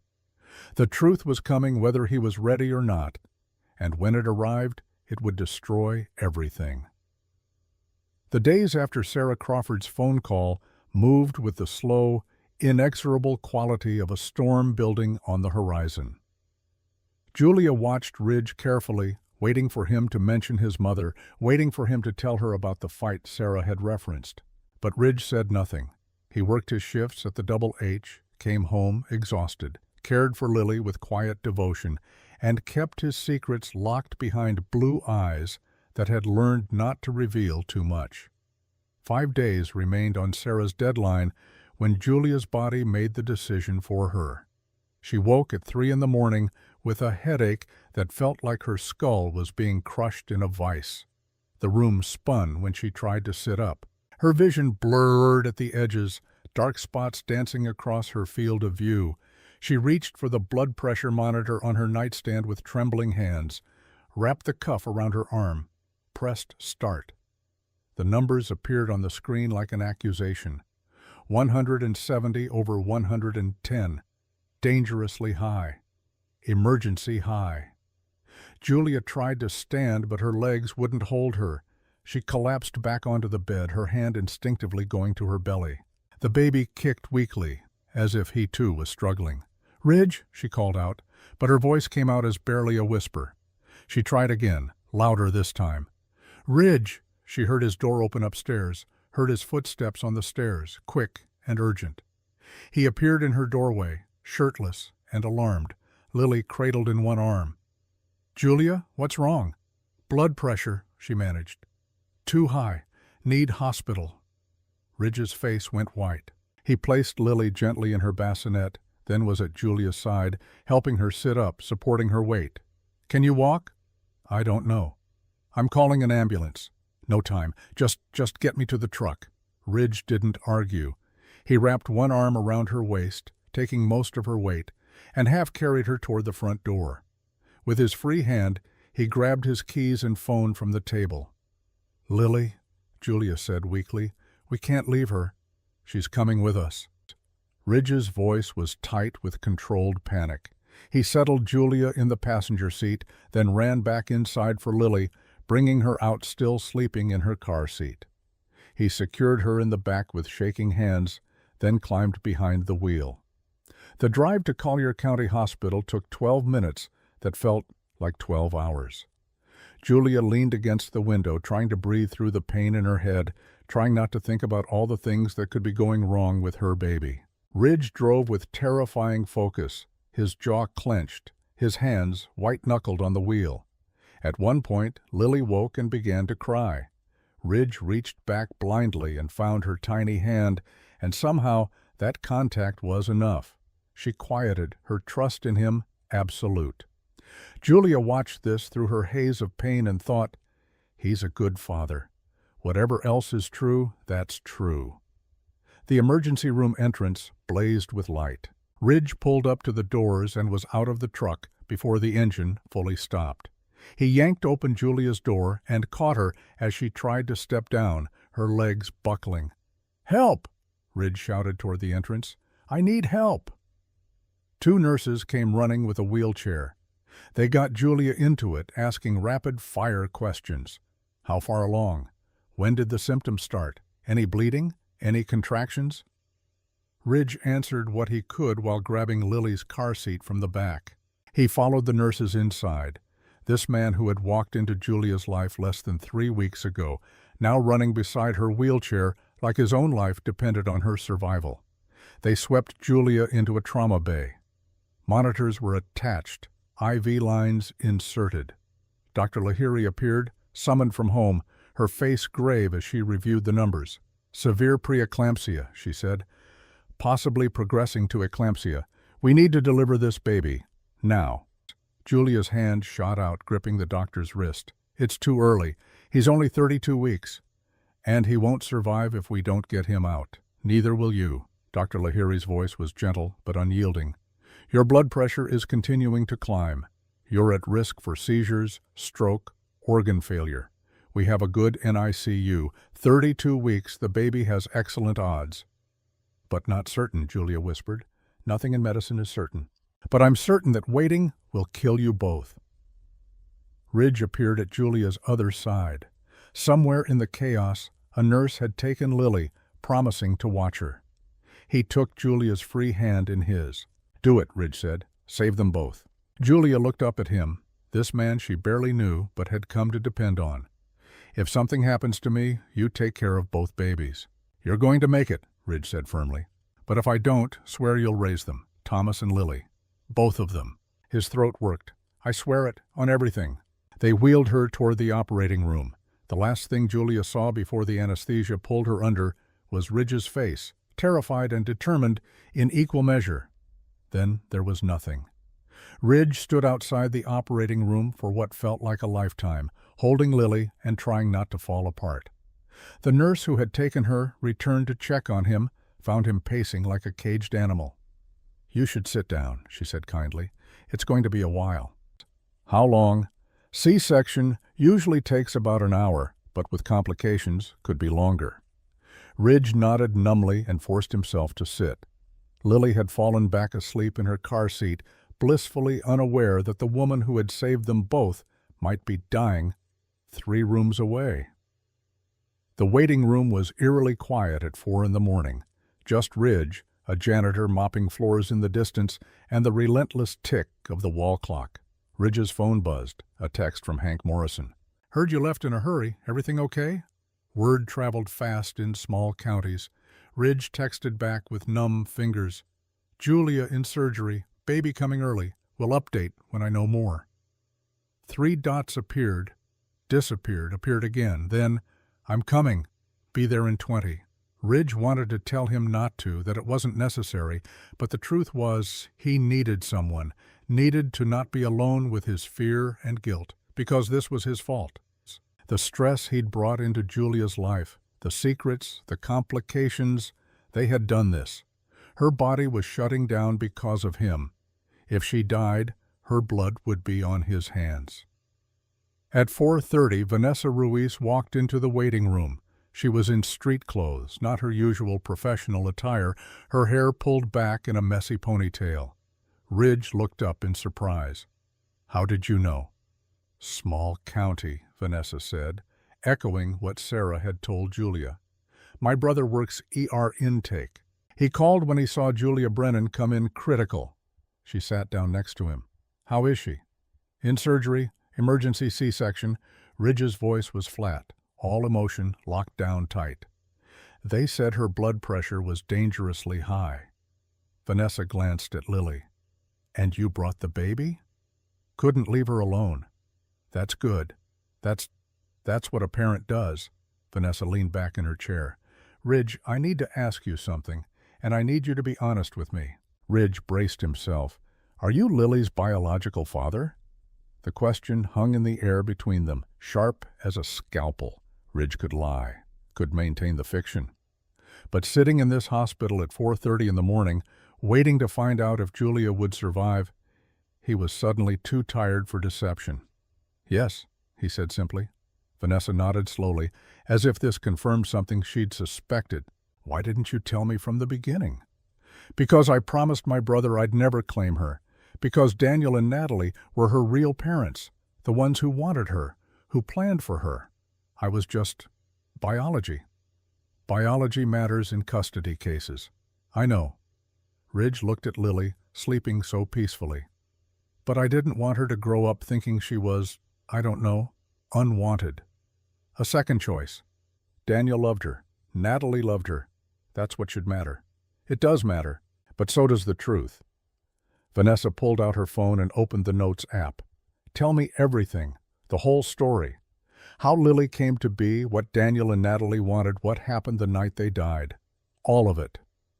So Ridge told her about Daniel's infertility, about the desperate request, about the clinic and the paperwork and the agreement that Ridge would be an uncle, nothing more, about the pregnancy and the joy on Daniel's face when Lily was born, about how Ridge had held her in the hospital and felt nothing but gratitude that his brother finally had what he'd always wanted. And then they died, Vanessa said quietly. Car accident 3 weeks ago. Ridge's voice roughened. I was at the house when the police came. I was watching Lily while they went to a doctor's appointment. And then suddenly they were gone, and I was all she had left. So you took her. I couldn't let her go into the system. Couldn't let strangers raise her when I was right there. Vanessa made notes, her face unreadable. Did Daniel and Natalie have a will? Any legal documents naming you as guardian? Natalie wrote a letter before Lily was born, saying if anything happened, she wanted me to raise her daughter. But it wasn't notarized, wasn't legally binding. Do you still have it? Ridge nodded. In my truck, I can get it. In a minute. Vanessa set down her phone. I need to tell you something, and I need you to understand I'm breaking protocol by doing this. Ridge waited, hardly daring to breathe. I was married once, had a daughter, beautiful little girl named Maya. Vanessa's voice went soft with old pain. When my husband and I divorced, he fought for custody, said I worked too much, wasn't around enough. The court agreed. They gave him primary custody, and I got every other weekend. I'm sorry. Maya's 8 now, and she barely knows me, calls his new wife Mom, and treats me like a friendly stranger. Vanessa looked directly at Ridge. I tell you this because I understand what it's like when the system decides you're not the right parent, when paperwork and precedent matter more than love. Why are you telling me this? Because I've seen your file, seen the way you care for Lily, and I've seen Julia's application for foster care licensing, seen the stable home she's trying to build. Vanessa leaned forward. The system says you should lose Lily because you don't have the right documentation, but I don't think the system is always right. Hope flickered in Ridge's chest, fragile and terrifying. What are you saying? I'm saying that when I file my report, I'm going to recommend that you retain custody, that Julia's home be approved for foster placement pending her licensing completion, that Lily remain where she is. Ridge felt his throat close up. Why would you do that? Because I've made too many decisions based on rules instead of reality, and I'm tired of children suffering for it. Vanessa stood. But Ridge, you have to be completely honest from here on out. No more secrets, no more hiding. If you want to keep Lily, you have to claim her, publicly, legally, as your daughter. I don't know if I can do that, don't know if I have the right. You have every right. You're her father, and from what I've seen, you're a good one. Before Ridge could respond, the operating room doors opened.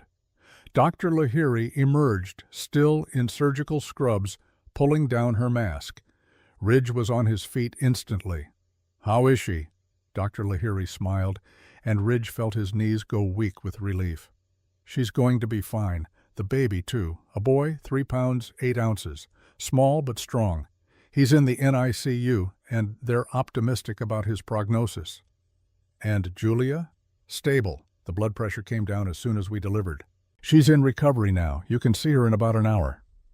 Ridge sat down hard, all the tension draining out of him at once. Beside him, Vanessa squeezed his shoulder. See? She said quietly. Sometimes things work out. Hank Morrison arrived 20 minutes later, bringing coffee and the kind of steady presence that came from decades of weathering crises. He sat with Ridge while Vanessa left to file her report, while the sun came up outside the hospital windows, while the world slowly shifted from night to morning. "You look like hell," Hank observed. "Feel worse."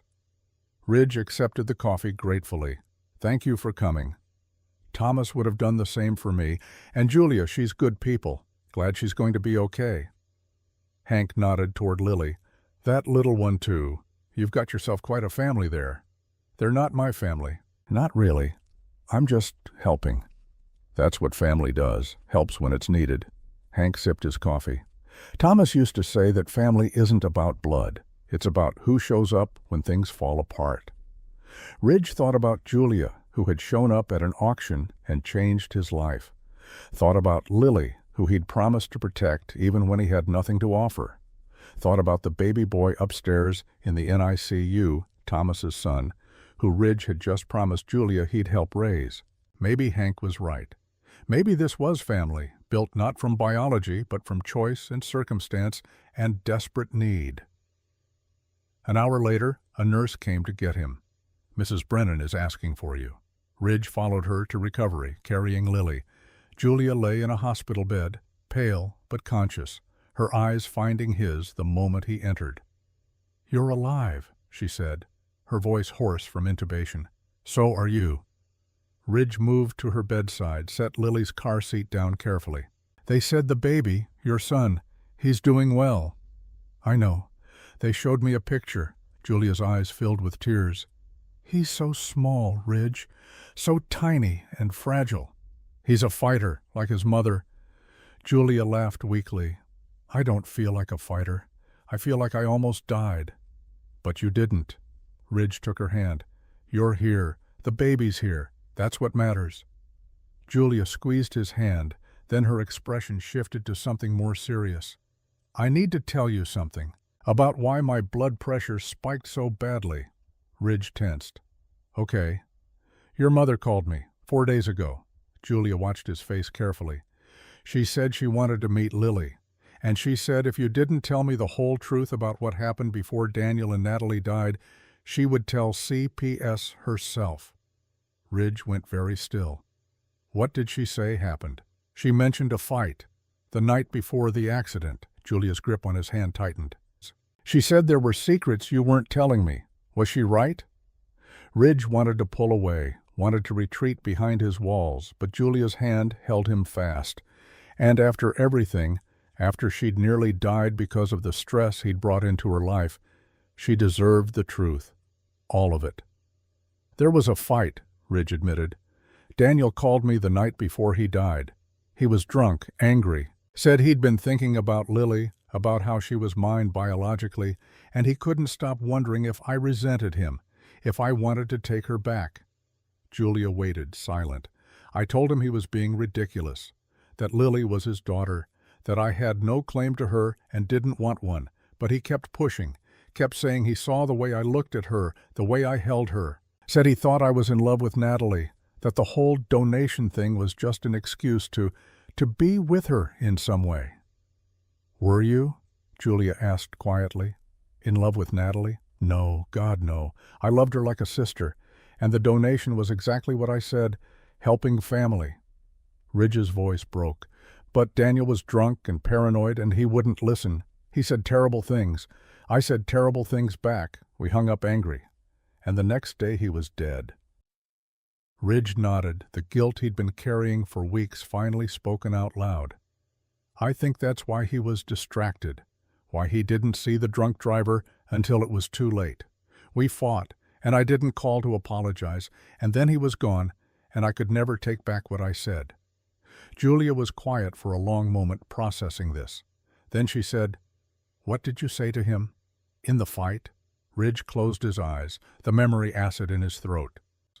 "I told him if he was that insecure about being a father, maybe he shouldn't have asked me to help in the first place. Told him he was being selfish and paranoid. Told him," his voice dropped to a whisper, "told him I was done being the family fix-it man." "And then you became exactly that," Julia said softly, "by taking Lily. I had to prove to myself, to Daniel's memory, that I didn't resent helping them, that I would do anything for his daughter. Your daughter, too. Ridge opened his eyes. What? She's your daughter, too, Ridge. Biologically, yes. But also in every way that matters. You feed her, change her, comfort her. You stayed up all night with her when she was fussy.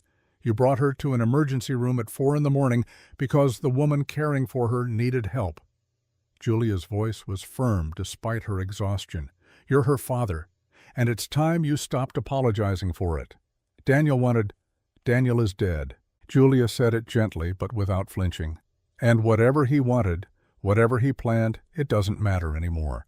What matters is Lily, what she needs, and she needs you to be her father without guilt or shame or endless second-guessing. Ridge felt something break open in his chest, some knot of guilt and grief he'd been carrying for so long it had become part of his structure. Tears burned his eyes. I don't know how, he admitted. Then we'll figure it out together. Julia smiled weakly. After I get out of this hospital bed, after we make sure the baby, I'm calling him Thomas, after we make sure Thomas is strong enough to come home, after we deal with your mother and CPS and whatever else is coming. That's a lot of afters. Welcome to family, Julia said. It's all afters and figuring it out as you go. They sat in silence for a moment, hands linked, Lily sleeping between them, the new baby Thomas fighting for strength upstairs in the NICU. Then the door opened and a woman walked in. She was in her mid-50s, thin to the point of gauntness, with hair that might have been blonde once but was now gray and pulled back in a severe bun. Her face was lined with hard living, but her eyes, pale blue like Ridge's, were sharp and clear. Ridge stood abruptly, his hand pulling free from Julia's. Mom. Sarah Crawford looked at her son, then at Julia, then at Lily sleeping in her car seat.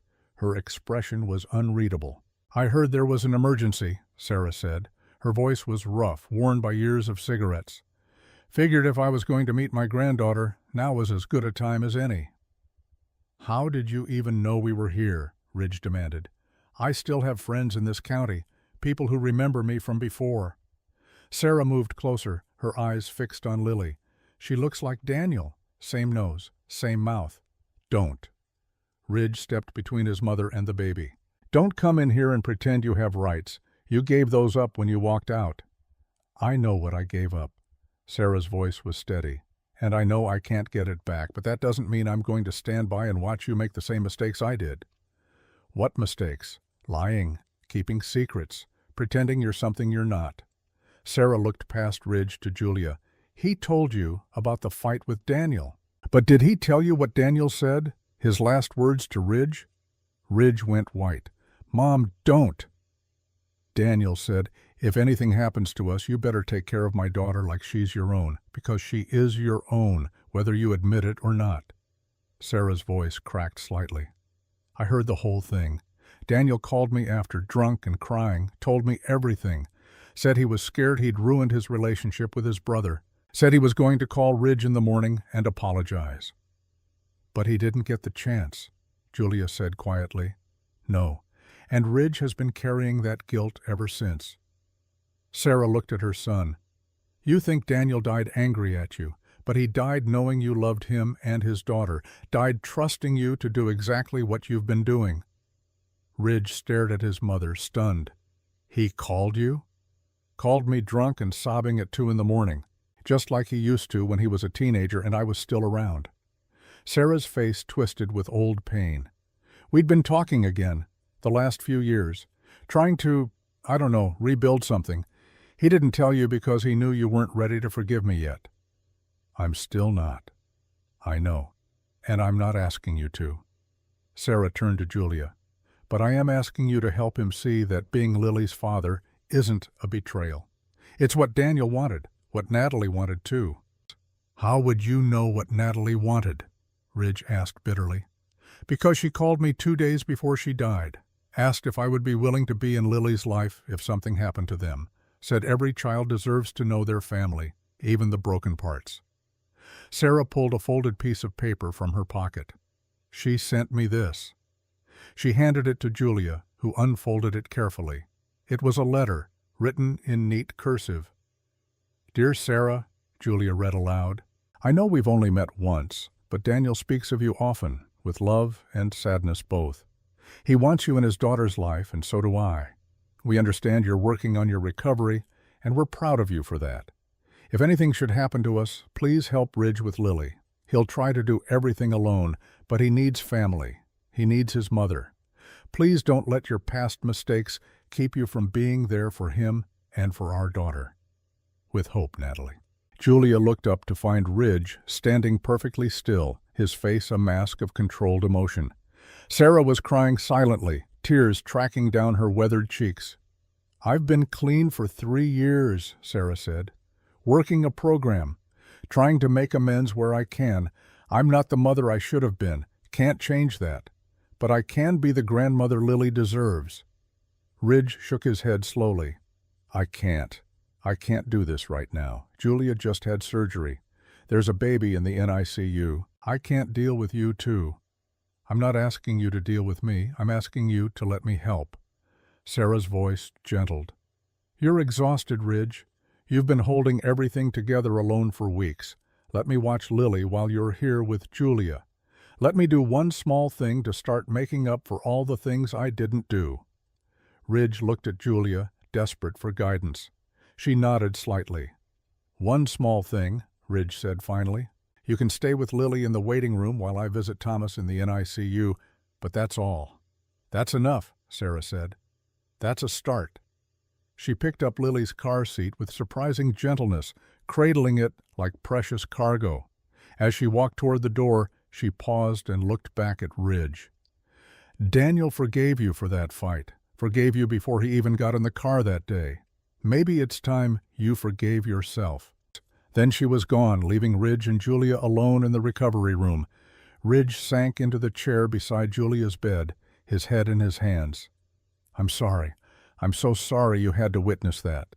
"Don't apologize." Julia reached for his hand again. "Your mother, she's trying. That's more than a lot of people do. She left us. Left Daniel and me when we were kids. We had to raise ourselves while she chased her next fix. And now she's clean, trying to make amends." Julia squeezed his hand. "I'm not saying you have to forgive her, but maybe you could let her try to help. Let her be part of this family we're building." "What family?" Ridge looked up at her. "Julia, you almost died tonight. Because of the stress I brought into your life, the secrets, the complications, all of it. Maybe you'd be better off if I took Lily and left. Is that what you want?" "No. But what I want doesn't matter if it's hurting you." Julia was quiet for a moment, then she said, "Do you know what I thought about while they were putting me under for surgery, while I was losing consciousness?" Ridge shook his head. "I thought about who would take care of Thomas if I died, who would raise him and love him and tell him about his father." Julia's voice was steady. "And I realized the only person I trusted with that was you, a man I've known for less than a month. A man who came into my life with nothing but a baby and a borrowed truck. Julia, I trust you, Ridge, with my life, with my son's life, with everything that matters." She met his eyes. "So no, you're not leaving. You're staying. We're figuring this out together, all of it. The babies, your mother, CPS, whatever comes next." "Why?" Ridge asked desperately. "Why would you choose this? Choose me?" "Because Thomas asked me to help you. Because you're a good man who's been trying to do right by people his whole life. Because those babies upstairs need us both." Julia's voice softened. "And because, for the first time since Thomas died, I don't feel completely alone."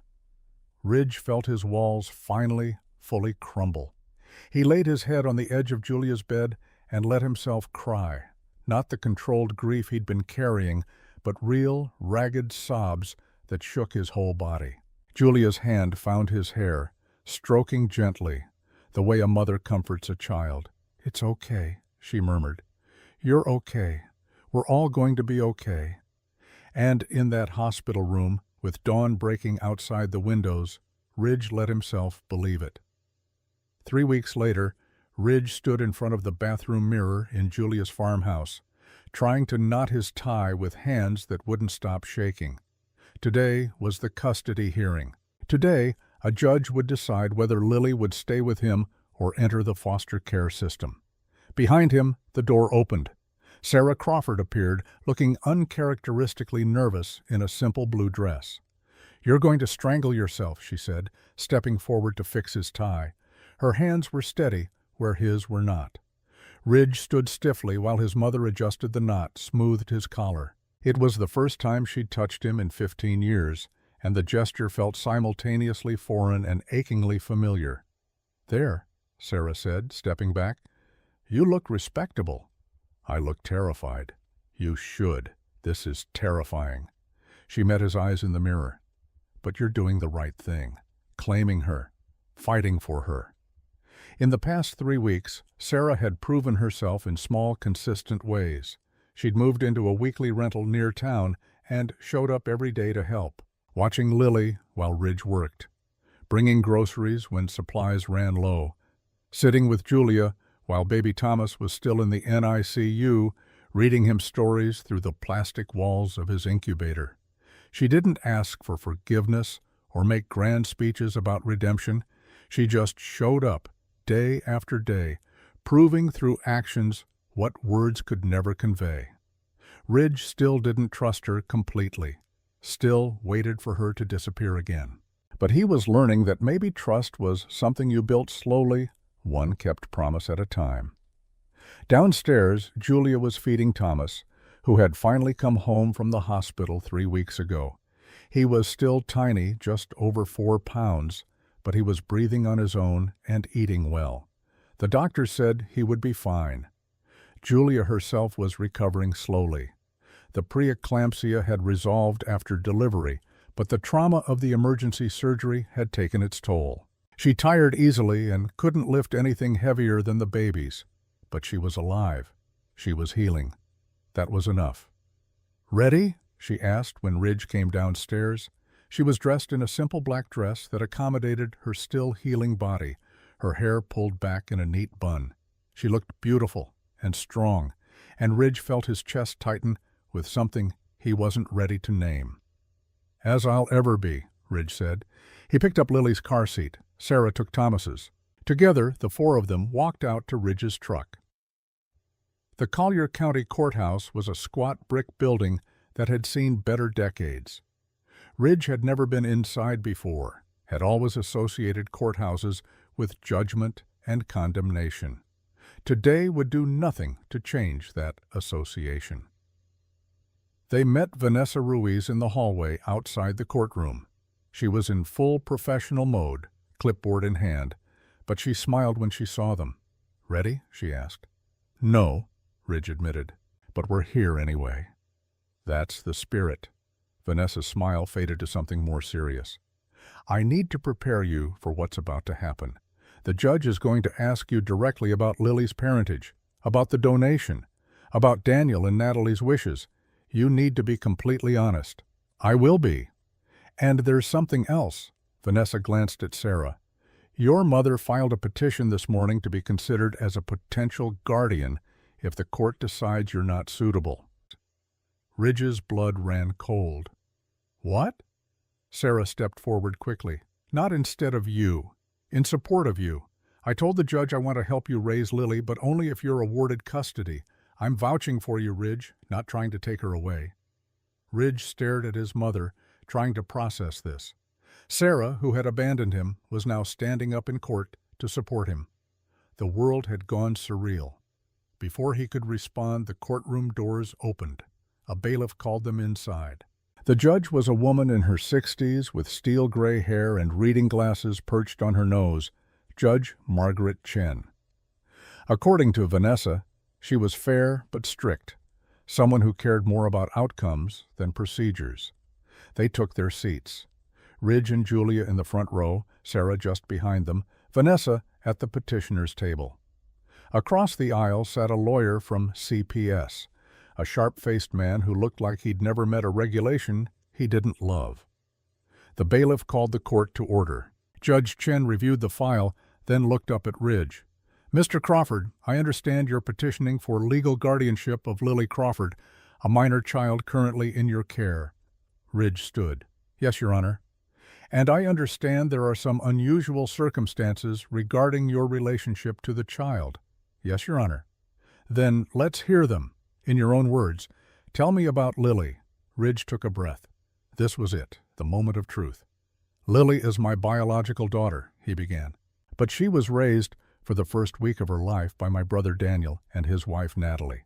They couldn't have children naturally, so I donated sperm for artificial insemination. Natalie got pregnant. Lily was born. And for 10 days she had 2 parents who loved her completely." Judge Chen made notes. "And then?" "And then they died in a car accident. Drunk driver." Ridge's voice steadied. "I was watching Lily when it happened. When the police came to tell me, I realized I was all she had left. So I took her, kept her, tried to give her the life Daniel and Natalie wanted for her, without legal documentation of guardianship. I had a letter from Natalie, expressing her wishes, but no, nothing legally binding." The CPS lawyer stood. "Your Honor, Mr. Crawford's lack of proper documentation put this child at risk. He was homeless, unemployed, and attempting to circumvent the proper foster care system. I was trying to keep my daughter out of a system that bounces children between strangers," Ridge said, his voice rising slightly. "I was trying to honor my brother's last wishes." Judge Chen held up a hand. "Mr. Crawford, tell me about that, about your brother's last wishes."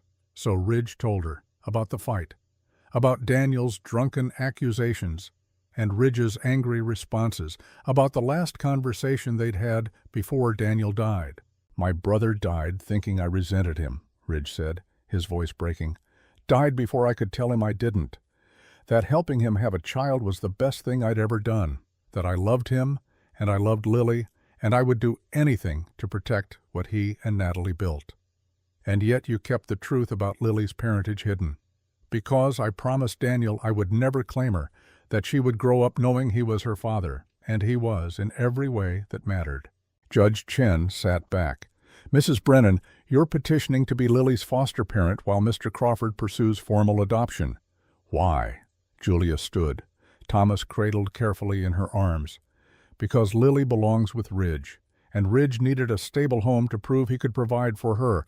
I'm offering that home. You're a new mother yourself, a widow. You barely know Mr. Crawford. Why take on this responsibility?" "Because my late husband asked me to help Ridge. And because I've watched him with Lily for the past month. I've seen him wake up every 2 hours to feed her, seen him comfort her when she cries, seen him sacrifice sleep and money and pride to keep her safe." Julia's voice was firm. "He's her father. He deserves the chance to prove it legally." The CPS lawyer stood again. "Your Honor, while Mr. Crawford's intentions may be good, the fact remains that he engaged in deception. He misrepresented his relationship to the child. He operated outside proper legal channels. These are not the actions of someone who should be entrusted with a vulnerable infant." Vanessa Ruiz stood. "Your Honor, if I may, I've been the assigned caseworker on this case since the beginning. I've conducted home visits, reviewed documentation, observed Mr. Crawford's care of Lily. In my professional opinion, this child is thriving. She's healthy, loved, bonded to her caregiver. Removing her from Mr. Crawford's care would be traumatic and unnecessary. Your professional opinion seems to contradict your agency's position," Judge Chen observed. "It does, and I'm willing to face disciplinary action for it." Vanessa's voice didn't waver. "Because I've seen too many children harmed by blind adherence to procedure. Sometimes the right thing and the legal thing aren't the same. In this case, the right thing is keeping Lily with her father." Judge Chen was quiet for a long moment, reviewing documents. The courtroom held its breath. Then the judge looked up. "Mrs. Sarah Crawford, you filed a support petition this morning. I'd like to hear from you." Sarah stood, her hands clasped tightly in front of her. "Your Honor, I'm Ridge and Daniel's mother. I wasn't a good mother to them when they were young. I was an addict. I abandoned them. They raised themselves while I destroyed myself." Her voice shook, but didn't break. "I've been clean for 3 years. I'm not asking for custody. I'm not asking for forgiveness. I'm just asking to be allowed to help, to watch my granddaughter while Ridge works, to be the grandmother Daniel and Natalie wanted me to be." "You have a criminal record," the CPS lawyer interjected. "Drug possession, theft, public intoxication." All from more than 5 years ago, Sarah said steadily. I've paid my debt, done my time, worked my program. I'm not the same person I was. Judge Chen looked between Sarah and Ridge. Mr. Crawford, how do you feel about your mother's involvement? Ridge stood again. This was the moment, the choice. He could reject his mother publicly, keep her at arm's length, prove to the judge that he didn't need anyone. Or he could do the harder thing, the braver thing. My mother hurt me, Ridge said slowly. She left when I needed her, made me grow up too fast, taught me that people you love will disappoint you. Sarah flinched but didn't look away. But in the past 3 weeks, she's shown up every single day. She's helped with Lily, supported Julia, proven that people can change. Ridge took a breath. Daniel forgave her, started rebuilding a relationship with her. I think Lily deserves to know her grandmother, and I deserve the chance to learn if forgiveness is possible. Sarah's eyes filled with tears. Judge Chen made a note. This court appreciates honesty, the judge said, and I've heard a lot of it today. Mr. Crawford, you've admitted to deception. You've acknowledged operating outside legal channels. These are serious concerns. Ridge's heart sank. However, Judge Chen continued, you've also demonstrated genuine care for this child. You've sought stable employment. You've accepted help from Ms. Brennan. You've even begun reconciling with your mother. These are the actions of someone committed to doing right by a child, even when it's difficult. She looked at the CPS lawyer. I've reviewed caseworker Ruiz's reports. They're thorough and convincing. I see no evidence that Lily is in danger. Then she looked at Ridge. Mr. Crawford, I'm granting you temporary legal guardianship of Lily Crawford, pending completion of formal adoption proceedings. You will work with CPS to complete all required documentation. You will maintain stable housing and employment. And you will participate in parenting classes to ensure you have the support you need. Ridge felt his knees go weak. Your Honor, thank you. Thank you so much. Don't thank me yet. This is conditional. If at any point I see evidence that Lily's welfare is at risk, I will not hesitate to revisit this decision. Judge Chen turned to Julia. Mrs. Brennan, your foster care application is approved on an expedited basis. You will be Lily's official placement while Mr. Crawford completes adoption. Is this arrangement acceptable to both of you? Yes, Your Honor, they said in unison. Then this court is adjourned. The gavel came down. Ridge turned to Julia, and before he could think about it, he pulled her into a hug, careful of baby Thomas between them. Julia wrapped her free arm around him and held tight. We did it, she whispered. We actually did it. Behind them, Sarah was crying openly. Vanessa was smiling. Even the bailiff looked pleased. They walked out of the courthouse together, this strange patchwork family held together by tragedy and choice and stubborn love. Ridge carried Lily, Julia carried Thomas. Sarah walked beside them like she was afraid she might disappear if she stepped too far away. Outside, the Texas sun was bright and warm. Ridge tilted his face toward it, letting the light wash over him. What happens now? Sarah asked. Ridge looked at Julia, at the two babies, at his mother, at the future that had seemed impossible a month ago. Now we go home, he said simply. 6 months later, the farmhouse looked different. The pastures were green again after fall rains. The fences Ridge had spent weekends repairing stood straight and strong. Inside, the rooms that had once echoed with emptiness now rang with life. It was Christmas morning, and the house smelled like cinnamon and pine. Ridge woke early, as he always did, to Lily's first stirrings. She was 8 months old now, pulling herself up on furniture, babbling constantly in a language only she understood. He changed her diaper, dressed her in the red velvet dress Sarah had bought, brought her downstairs where Julia was already up, feeding Thomas his morning bottle. "Merry Christmas," Julia said, smiling at them. "Merry Christmas," Ridge replied.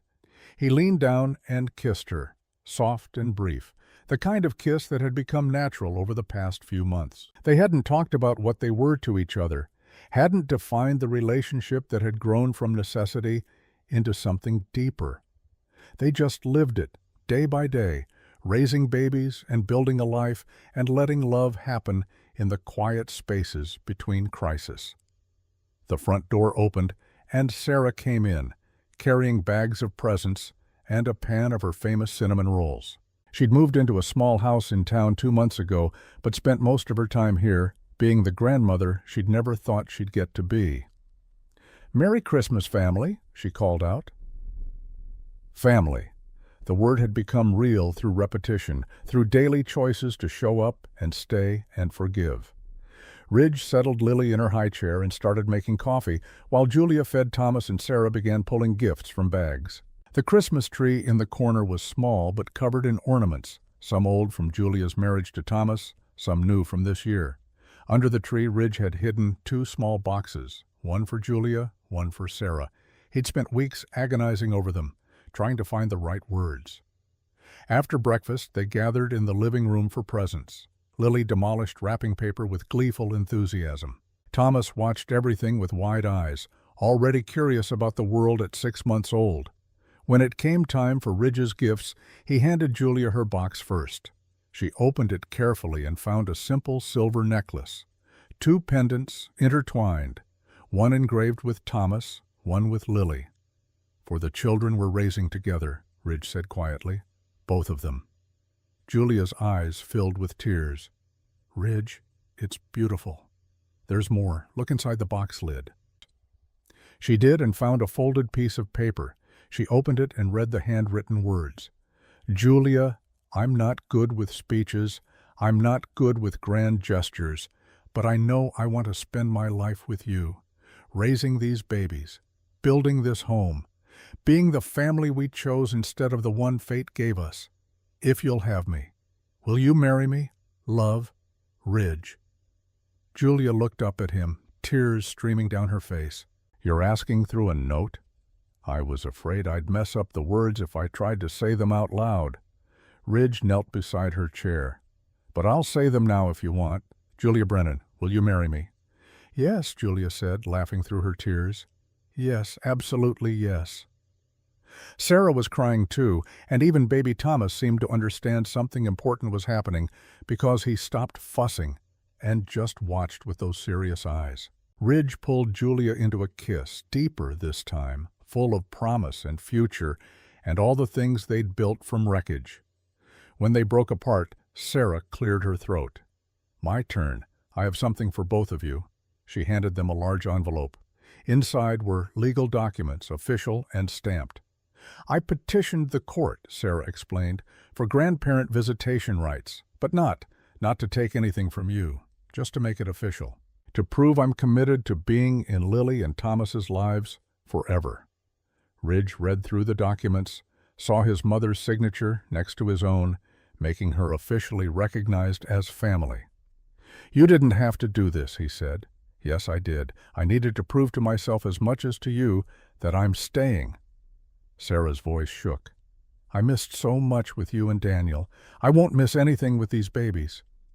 Ridge stood and hugged his mother for the first time in 15 years. She held him tight, and they both cried, and it felt like something broken finally beginning to heal. The rest of the day passed in a blur of joy. They ate too much, played with babies, took pictures by the tree, called Julia's sister Linda in Dallas to share the engagement news. As evening fell, Ridge stood on the front porch watching the sun set over the farmland. Julia joined him, Thomas sleeping against her shoulder. "This is nice," she said softly. "Peace, family, home. It is." Ridge put his arm around her, pulling her close. "I keep waiting for something to go wrong." "Nothing's going to go wrong. We're past the hard part." "Are we?" Julia smiled. "Okay, maybe not past it, maybe just learning how to live with it." Inside, they heard Lily laugh at something Sarah was doing. The sound was pure and joyful and full of life. "I was thinking," Julia said, "about names." "Names?" "For after we get married. I want to keep Brennan. For Thomas's sake, so he has his father's name. But I also want to take Crawford. Be part of your family officially." "Julia Brennan Crawford," Ridge tested. "It's a mouthful. It's perfect. 2 families joined together, the past and the future." Ridge kissed the top of her head. When do you want to do it? Get married? Soon. Spring, maybe. Something small. Just family. We don't have much family. We have enough. Julia looked up at him. We have exactly enough. They stood together as darkness fell, two people who had found each other in the wreckage of loss and built something beautiful from the pieces. Behind them, through the window, they could see Sarah playing with Lily, the grandmother and granddaughter, making up for lost time. 3 years later, the farmhouse had expanded. Ridge and Julia had added 2 more children through foster care adoption, siblings who had needed a home. The house rang with laughter and arguments and the beautiful chaos of family. Lily was 3.5, talking nonstop, asking endless questions about everything.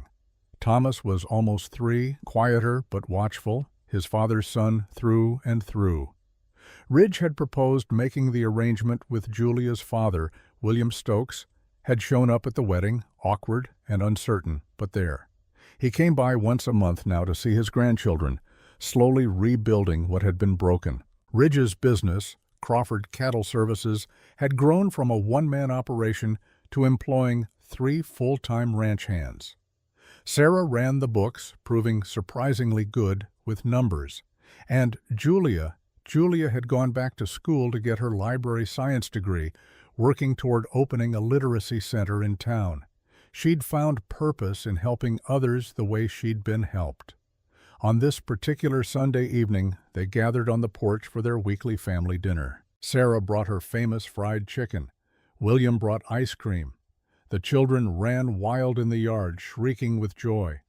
Ridge stood with Julia, watching their expanded family, and thought about the day he'd stood in that auction tent, holding Lily, certain his life was over. He'd been wrong. His life had been about to begin. "What are you thinking about?" Julia asked, sliding her hand into his. "About how far we've come, about how none of this was in any plan I ever had." The best things never are. Julia leaned her head on his shoulder. The best things just happen when you're brave enough to say yes to help. Ridge pulled her close and kissed her, this woman who had saved him by letting him save her, this woman who had built a family from strangers and called it home. Inside the house, Lily called out, "Daddy, Mama, come see what Grandma Sarah taught me." "Coming?" Ridge called back. They went inside together, hand in hand, into the noise and mess and beautiful imperfection of the life they'd chosen. The auction had been the beginning. But this was everything that mattered. This was family. Her family, hard-won and precious and real. This was home. The end.